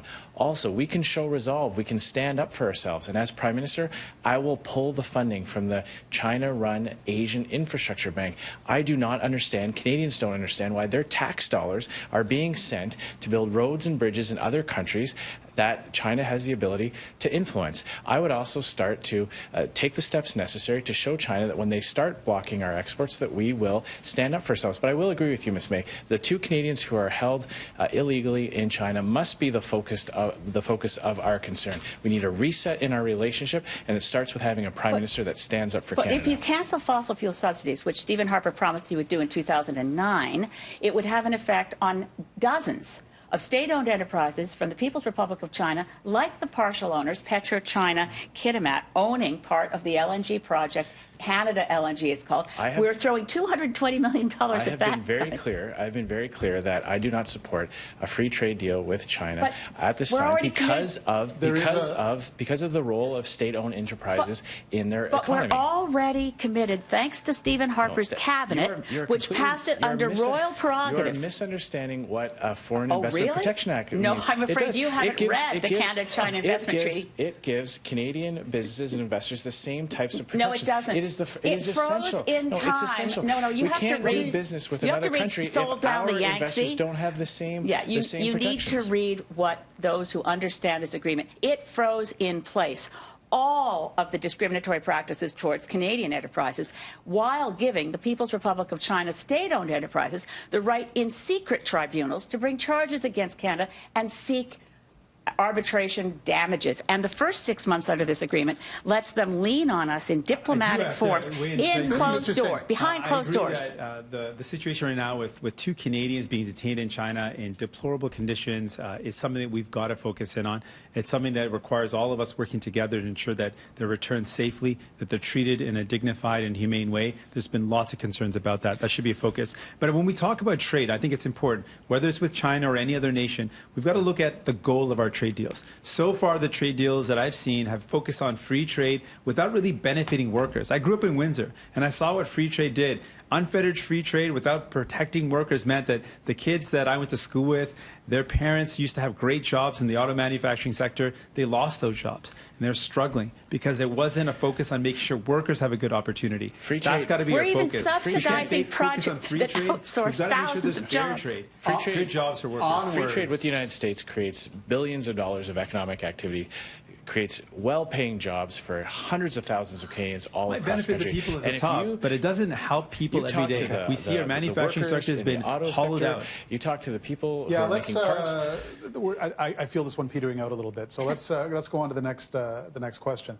And it's for Andrew Scheer, the leader of the Conservative Party. Mr. Scheer, in 2017, you wrote on Twitter that you were pro-Brexit before it was cool. Are you still pro-Brexit now that it isn't? I'm always in favor of countries being able to chart their own destiny and control their own internal affairs. And it is now up to British lawmakers and the British people to determine what happens next. My focus is on restoring Canada's place in the world. We just talked about the difficulties that we're having with China. It's no wonder that the government of China doesn't take Justin Trudeau seriously. After he clowned around in India and after he accepted concession after concession after concession to Donald Trump without getting any wins back for Canada, it's no wonder that Canada has lost its place in the world under Justin Trudeau. I will restore the dignity of our country represented abroad by standing up for Canadian interests and representing Canada with strength when we face difficult encounters. When you respond, Mr. Singh, I hope you'll stay on Brexit at least for a bit. No, for sure. I mean, this is an issue where we're seeing that if you negotiate deals, deals that work in the benefit of the people that live in the country, we've seen massive benefits to having free-flowing trade between the European nations. They've done it in a way that's created benefit for workers. It's been beneficial for the people. That's how we've got to focus on trade.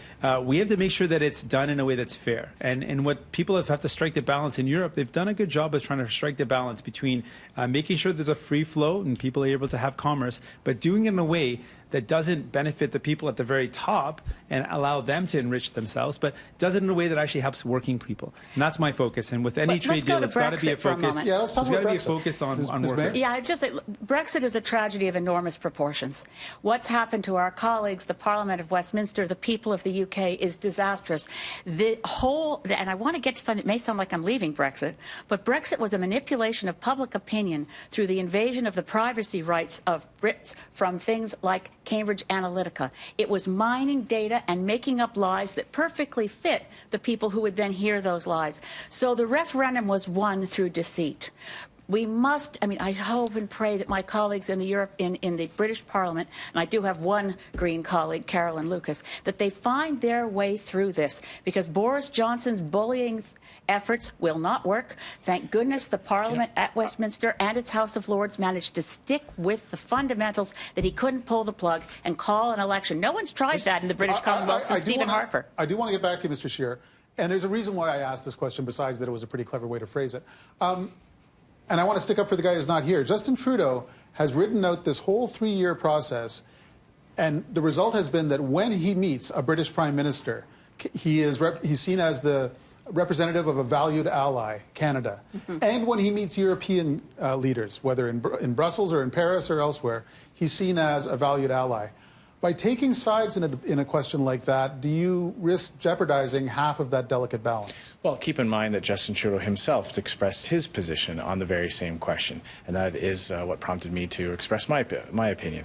If we want to talk about positions that leaders have had on different issues, I wish Justin Trudeau was here so I could ask him the question of what exactly about the basic dictatorship of China he admires. He said that on film, that when he was asked to pick of all the countries in the world, which country other than Canada he admired the most, he said the basic dictatorship of China. Now that we see what's going on and how he has handled Canada, I think we see a glimpse into his rationale on that. But I will always stand up for Canadian interests around the world. That includes being able to sign a free trade deal with the European Union, as the previous Conservative government did, and in the eventuality with the United Kingdom as well. That what is I'm something concerned that about, but not surprised about, Paul, is that when Mr. Scheer talked about being pro-Brexit, and he's had some association with yellow vesters, it seems to be this idea of this instilling fear in people. And really, the fear isn't in new Canadians arriving. There shouldn't be any fear in using language like defamatory language towards people who are seeking asylum because they're fearing persecution. Really, the reason why we're in a difficult position in Canada is because decisions have been made that benefited the wealthy and the powerful. Now, corporations continue to enjoy massive loopholes and tax benefits that everyday people don't have. That's where we should put our focus, not on the idea that new people coming to our country are somehow a threat. And that's kind of the sentiment behind why Mr. Scheer uses this type of language around being pro-Brexit, being closely affiliated with yellow vesters. These are the type of things that instill fear. We believe in opportunity and coming people come together. That's just absolutely not true. The Conservative Party and I will, as Prime Minister, continue to ensure that Canada has an immigration system that welcomes people from all around the world. we must do so based on 3 important pillars. Our system must be fair, it must be orderly, and it must be compassionate. That has been my position, and it is very disingenuous for you to try to mischaracterize it. So you will revoke the Safe Third Country Agreement with the United States? Right now we're sending people away, and in the House I've heard you say it, Andrew, you act as if people are illegals when they come here as refugees. Under international refugee conventions, people have every right to come and claim refugee status. Ms. May, I'm sorry. There's nothing compassionate about forcing people to wait longer who are in refugee camps in places where there is civil war, where they will be killed if they leave those camps, where they have to wait longer because some people are skipping the line and jumping the queue and coming into Canada. There's no queue for refugees. There is no queue for refugees. I think what we've established here is that my invitation to discuss Brexit did not go over well with this crowd, and that's fair. There are so many issues in foreign affairs that it sounds like you could have a whole other debate on foreign affairs, and I'm given to understand there's a project like that on the table. I'm not sure if Justin Trudeau will show up for that either. Well, I hope. And he showed up for people in 4 years. I hope it continues, whoever shows up. We've got one last question in this whole debate. It goes to Elizabeth May of the Green Party. Ms. May, you've called for shifting Canada's focus and funding away from NATO. But given Vladimir Putin's military muscle flexing and the other strains on European unity, doesn't NATO increasingly look like a pillar of the peaceful post-war order that Canada should be doing everything it can to support? I think that the question is based on a twisting of an answer I gave to a colleague at CBC, perhaps. It was based on your interview with Vasha. Yeah, what I said was that our interest in NATO should be to transfer NATO's interest towards nuclear disarmament.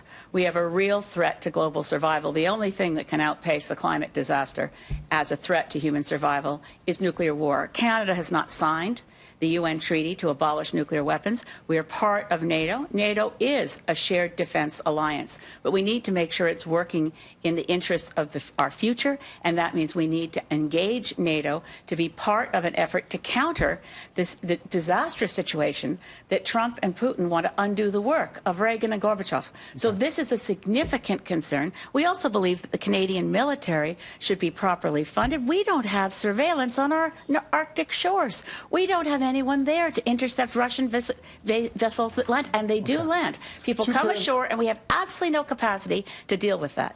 2 current elements of Canada's current NATO policy. One is the Canada-led battle group in Latvia. You support that?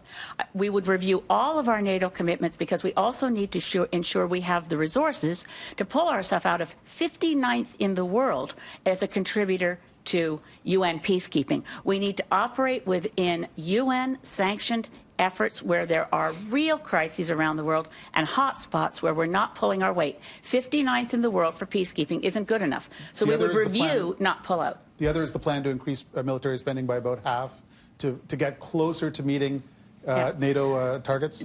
NATO targets aren't as important to the Greens as the target that was accepted by Canada to 0.7% of our GDP to overseas development assistance.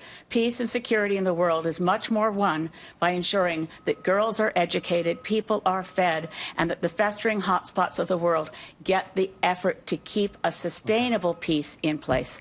We have to be the anti-Trump in the world, and that means not flexing military muscle half as much as making sure we meet the SDG Sustainable Development Goals. Andrew Scheer on Canada's NATO commitments. Well, I believe it's essential that Canada is a full partner in NATO, and that means meeting our targets for over time getting to that 2% target. It's essential that we are there to show support for our allies. There are dangerous areas throughout the world and throughout Europe as well. We've seen what's happened in Ukraine as the government of Russia, Vladimir Putin's regime, has ignored the sovereignty of Ukraine and is in the process of annexing part of Ukraine. I wear as a badge of honor that I am the only party leader who is currently banned from entering Russia because of my support for Ukraine. A Conservative government under my leadership will ensure that Canada is supporting Ukraine with real materials that will help them fight against Russian aggression. We will also ensure that we meet our targets. And I have to note that under Justin Trudeau's leadership, Canada has not been able to give our men and women in uniform the equipment they deserve. We are now in a situation where we have replaced our 40-year-old CF-18s with 40-year-old F-18s from Australia. He has completely bungled our procurement process for our armed forces. I will fix it. We may agree on that, but I think in fairness we should also acknowledge the bravery of Chrystia Freeland, who, as our Minister for Global Affairs, is also banned by Putin and used to live and work in Russia. She took quite a lot of chances. Justin Trudeau needs to explain why he attempted to normalize relations with the Putin regime. And I wish he was here. I looked at your policies on foreign policy today, Andrew, and I realized if anyone wants to know where you stand, just figure out what Trump wants. Because you want to move our embassy to Jerusalem, take our role away as being an honest broker in that part of the world. You want to join with the U.S. and build an anti-ballistic missile system. So you will do what Trump wants. You might as well be. He might as well be the ventriloquist, and you're Charlie McCarthy. That's just false. Well, I mean, let's give Scheer a chance to respond, and then Mr. Singh. Sure. No, look, I have continually advocated for Canada to be a full partner in NATO. I believe that we should not sign away our sovereignty on our foreign affairs, which is what Justin Trudeau did when he signed NAFTA and conceded a huge concession to the United States on future trade deals and on exports of certain Canadian products. I believe that Canada must recognize that in the conflict in the Middle East, there is only one side that tries to minimize human casualties, and that is Israel. We have an obligation to support the democratic state of Israel, the place in the region where people have the most freedom, and absolutely I will be an unapologetic defender of the right of Israel. So it's not okay when Russia occupies Crimea, but it's okay for Israel to occupy Palestine. Just to pick up a point that Ms. May brought up, that Mr. Scheer seems to be willing to do whatever it takes to support and continue Trump's policies.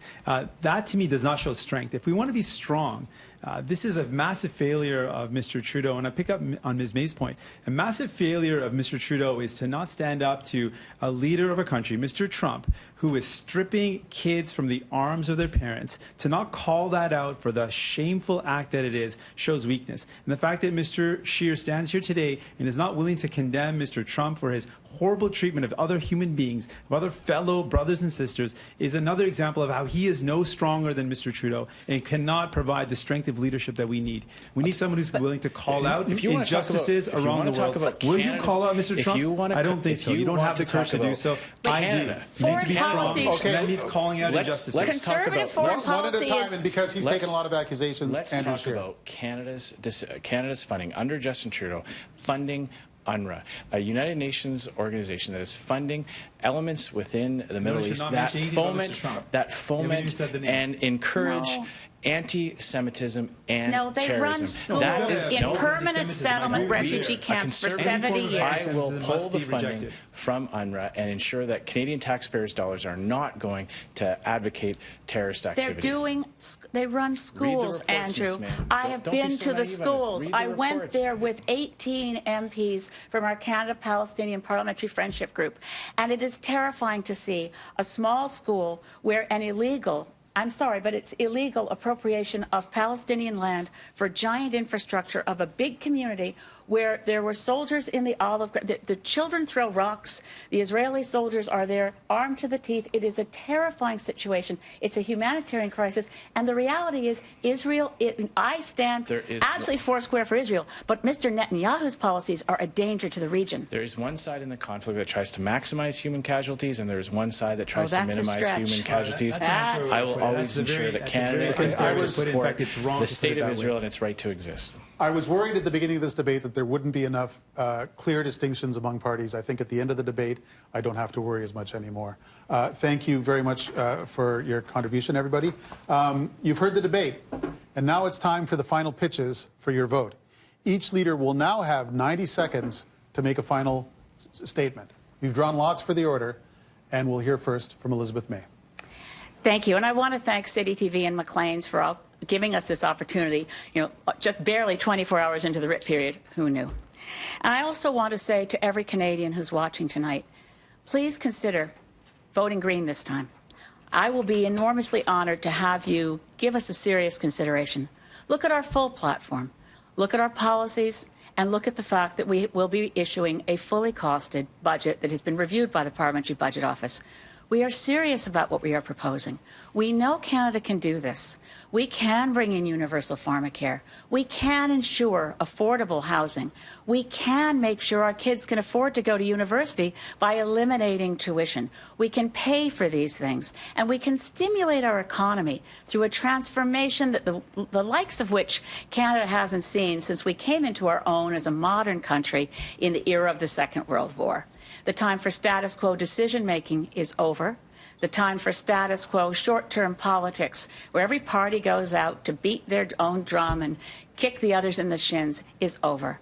It's time to find common ground where we can work together, because Canada isn't a country divided. We're one family. We care about each other. Every Canadian cares about an Albertan who's worrying about their job. Every Canadian cares about a British Columbian who can't breathe because of smoke.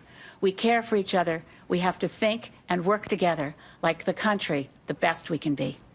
Thank you, Elizabeth May. Andrew Scheer. This election is coming down to one simple question. Who do you trust to make life more affordable so that you can get ahead? Everywhere I travel in this country, I hear from so many Canadians who tell me that they're working harder and harder, but they're barely getting by. Life is getting more expensive, and Justin Trudeau is making it worse. He's raised taxes on over 80% of Canadian middle-class families. His carbon tax is raising the cost of everything from home heating to gasoline and groceries. And his massive deficits today will mean higher taxes right after the election when he doesn't need your vote, but he still needs your money. I have a plan for a government that will live within its means so that we can leave more money in your pocket, because it's time for you to get ahead. I have already announced that I will cancel Justin Trudeau's carbon tax. I will remove the GST and HST from home heating and energy bills, and I will make maternity leave benefits tax-free. And throughout this campaign, we will be unveiling more ideas, more policies, more proposals that will put more money back in your pocket for you, for your kids, or for your retirement. What we know is that we cannot trust Justin Trudeau. He has broken promises, broken the law, and lied to Canadians about it. And his policies will make life more expensive. Ours will make life more affordable, because it's time for you to get ahead. On October 21st, I'm asking for your support so that we can restore ethics and integrity to this government and improve and lower the cost of living for all Canadians. Thank you, Mr. Scheer. Jagmeet Singh. Thank you, Paul. And thank you, folks, for sticking with us this long. When we look at Ottawa, we look at the governments in Ottawa, and we look at the decisions they've made. Whether it's been Liberal like Mr. Trudeau, or before that Conservative like Mr. Harper, the decisions that governments make have always seemed to benefit those at the very top, the powerful corporate interests, and have made life harder for everyone else. So I ask you this simple question. This election comes down to this question. Who's going to fight for you? Who's going to stand up for you? New Democrats, we're not in it for the rich. We don't work for the powerful and wealthy. We work for you. So we can tackle the problems that we're faced with, the problems like housing. We can tackle unaffordable housing, the housing crisis, but only if we have the courage to take on money launderers and speculators and invest in building 500,000 new affordable homes. We can tackle the problems when it comes to medication, people who can't afford medication. We can expand our Medicare and include medication coverage for all, pharmacare for all, but only if we have the courage to take on big pharma and the powerful interest groups that don't want it. We can tackle the climate crisis and make sure young people have a bright future, but only if we have the courage to take on the big polluters and end fossil fuel subsidies. There is a bright future that's possible. You need someone who's in it for you. New Democrats don't fight for the powerful and the wealthy. We fight for you. We're in it for you. And on October 21st, I ask for your support so we can continue to fight for you, not the powerful, but for the people. Thank you, Jagmeet Singh. Well, that concludes the first debate of this campaign. I want to thank the leaders for taking part tonight, and I want to wish every one of you a good luck on the campaign trail. We've been inviting Canadians to take part in our discussions on social media, and that debate continues, as does reaction. So let's go back to City News senior political correspondent Cynthia Mulligan. All right, Paul, thank you very much. Let's get back to our analysis here. Did any of the leaders here gain more voters this evening? I would say, and I mean, you know, being the token commie on the panel, like you probably know that I'm going to say that you know, Jagmeet Singh really shone in this debate, but he really did. He really did. I think Absolutely. Going in, he had the most to gain.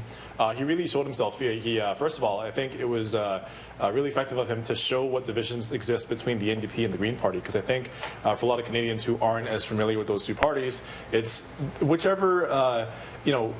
Whichever group turns you off the least is the one that gets your vote. And I think he did some really good work drawing a distinction between those two parties.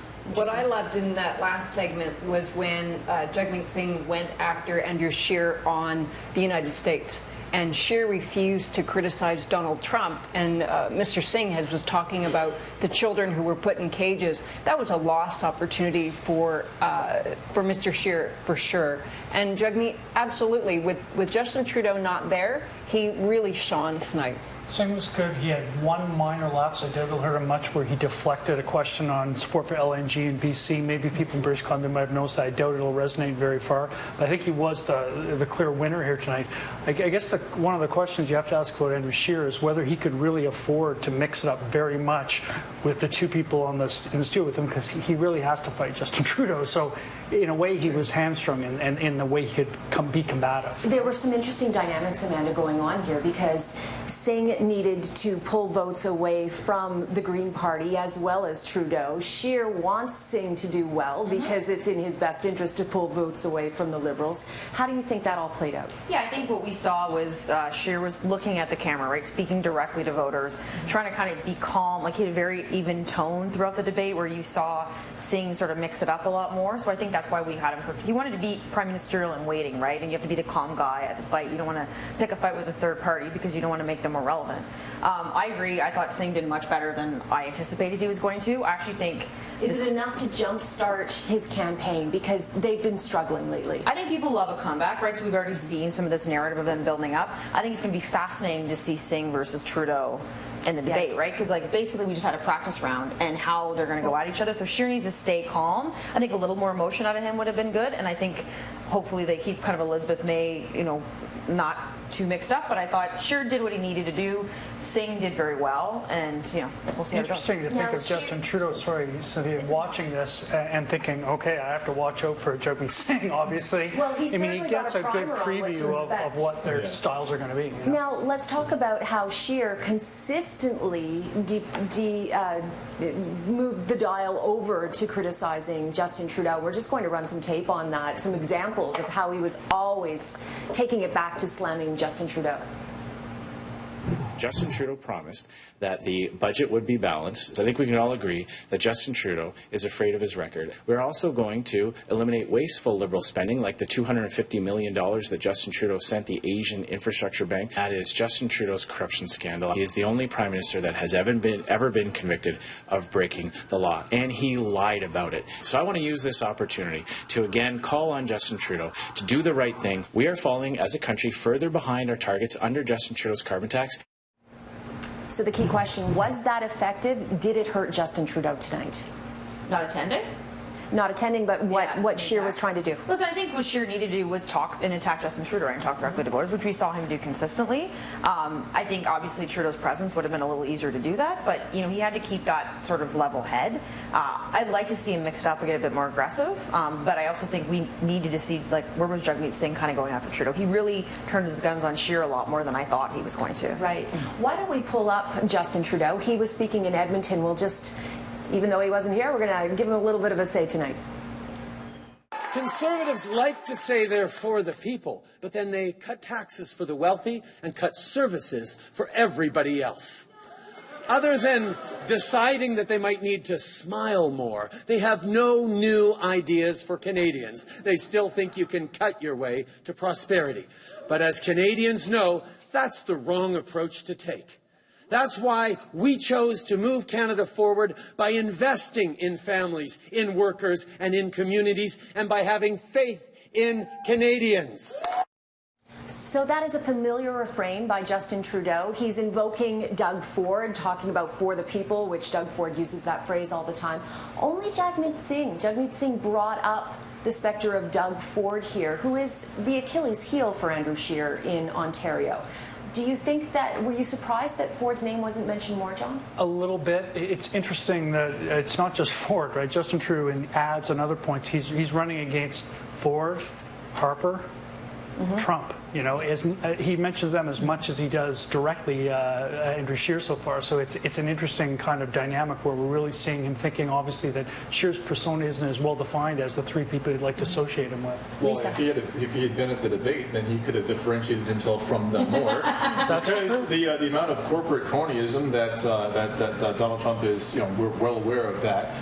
If he'd been able to be at the debate, he could have explained himself a little bit on SNC level, and he could explain the fact that of the Canadian families and corporations named in the Paradise Papers, now how many of them been prosecuted? How many of them are the CRA publicly going after? But at the end of the day, I think Justin Trudeau was exactly where he should have been tonight, not at the debate, which is being held in Toronto. He already holds Toronto, so he needs to be out in other parts of the country where he can get in front of voters. We've seen it on the clip. He is a great campaigner despite all the baggage he's lugging around. I'm going to have to pause it there, and we're going to throw to Melanie back in the City Newsroom. Mel. Thank you so much for that, Cynthia. I want to bring back in Aaron Brindle, trends expert with Google Canada. Yeah. What have Canadians been searching about over the last couple hours? Well, we saw some issues really break through this evening. Probably the top trending issue over the course of the debate was climate change. Kind of blue. Like throughout the entire debate, climate change kept coming up. SNC-Lavalin, issues related to SNC-Lavalin, obviously was one of the big issues that came up as well. And as you said, it was mentioned more than once. More than once. More That's than right. once. Interest over time, when you do a breakdown, when it comes to time, you see certain peaks and valleys. That's right. So what we're looking at here is a trends graph of Google search interest in the leaders. And you'll notice that red line kind of dominated throughout the course of the debate. Those are searches for Justin Trudeau. And you'll notice the peak was the highest at the very beginning, right when... Where is he? Yes, and we saw searches related to where is Justin Trudeau. But you see that delta between Justin Trudeau and the other leaders begin to narrow over the course of the debate. And you'll even see Andrew Scheer, who's represented in blue, begin to eclipse Justin Trudeau near the end. When we take a look at geography, Aaron, Sure. We break it down by region, what people are mentioning and where. Yeah, so I think we saw the most amount of searches for Justin Trudeau out west this evening. He was in Alberta today, and you can see that as you begin to kind of scroll down, you'll see these searches where Justin Trudeau is dominated out west, whereas here in when you look at Andrew Scheer, you'll see that searches were kind of largest for him in Saskatchewan. If you keep scrolling down, you'll see that Jagmeet Singh, you'll see popularity in Ontario, these sorts of things. So there was a fair bit of geographic differentiation in terms of search interests. Absolutely. I should mention also on Twitter, it was the #1 trend all night long. In fact, I believe it's still trending #1 across Canada, the hashtag First Debate. And we'll break it down even further, maybe on social media outside of this broadcast, what exactly people were looking for when it came to the leaders, because there's so much when it comes to these issues and the leaders themselves. That's right. Okay, Aaron, thank you so much for that. My pleasure. We're going to check in with Courtney Theriault now in Edmonton. Thank you very much. We are here on Treaty 6 land, the Enoch Cree Nation at the River Cree Resort. And with 6 chiefs, the quick question for you, we did an informal poll. Not one of you felt that Andrew Scheer took this evening. So the question to you is, what did he say or not say to fail to earn your support? Well, for myself, he answered the questions, but he wasn't thorough in them. He was just kind of wishy-washy, and he didn't get right to the basis of the question. He should just answer the question and then go from there and be clear about it, and he didn't do that. Is that the consensus? Do you guys agree with that? Yeah. Yeah.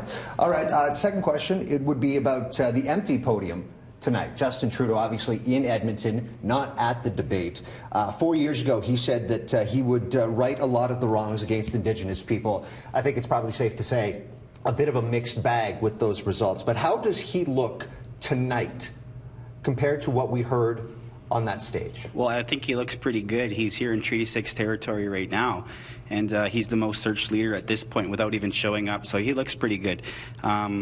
You know, the other leaders didn't stand out, especially Mr. Scheer, who seems to even make himself look more detrimental when it comes to Indigenous issues.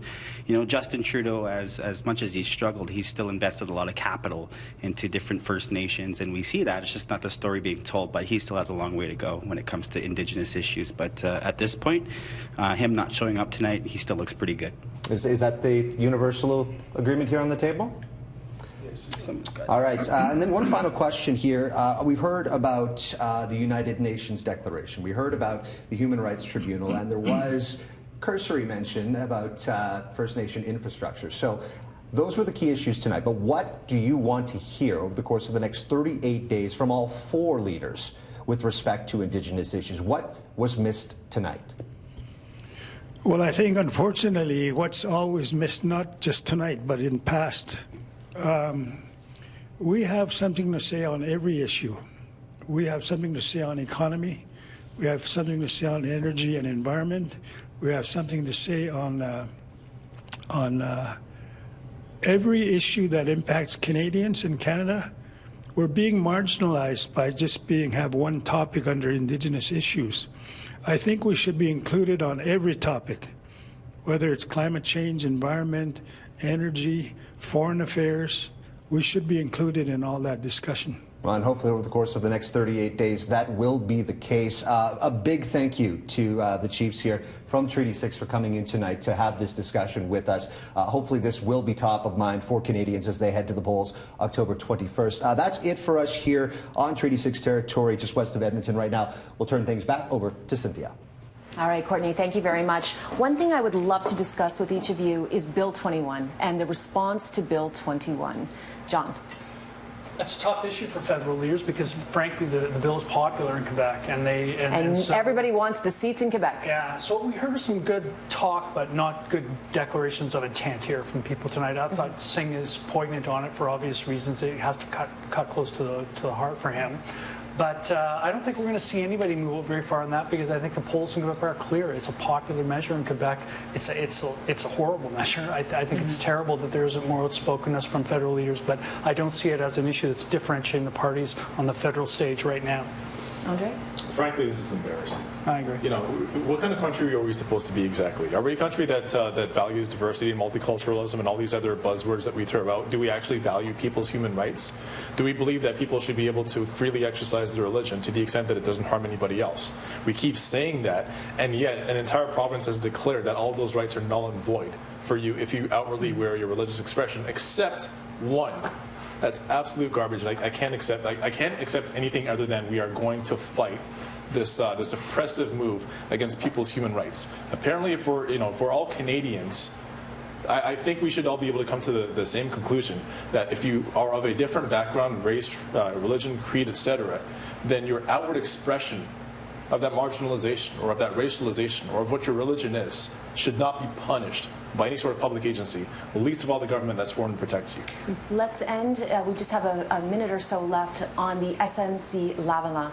Is it going to haunt Justin Trudeau and hurt him throughout this campaign? Well, I think it's been on the front page, right? I mean, the first day of the election campaign, there was more issues about it. Is it complicated? Yes. But I think we're going to see the Conservatives use it in advertising and maximize it. I think it's going to continue to dog Trudeau on the campaign trail. His polls dipped considerably over the summer, but they have gone back up. Do you think voters have come to terms with it? I don't think they come to terms with it. I think there was less focus on it, right? And now I think there's going to be more pressure applied from the other parties. I think there's going to be more pressure applied by journalists. Obviously, the Globe and Mail has not given up on the story. I'm going to guess there's more to come. All right. On that note, thank you very much to my amazing panel here. We are going to wrap up. Thank you so much for watching our election debate, co-hosted by City and Maclean. You can watch online as the leaders now talk about how they felt they did during this election campaign on citynews.ca. Thanks again for watching. See you on election night, October 21st.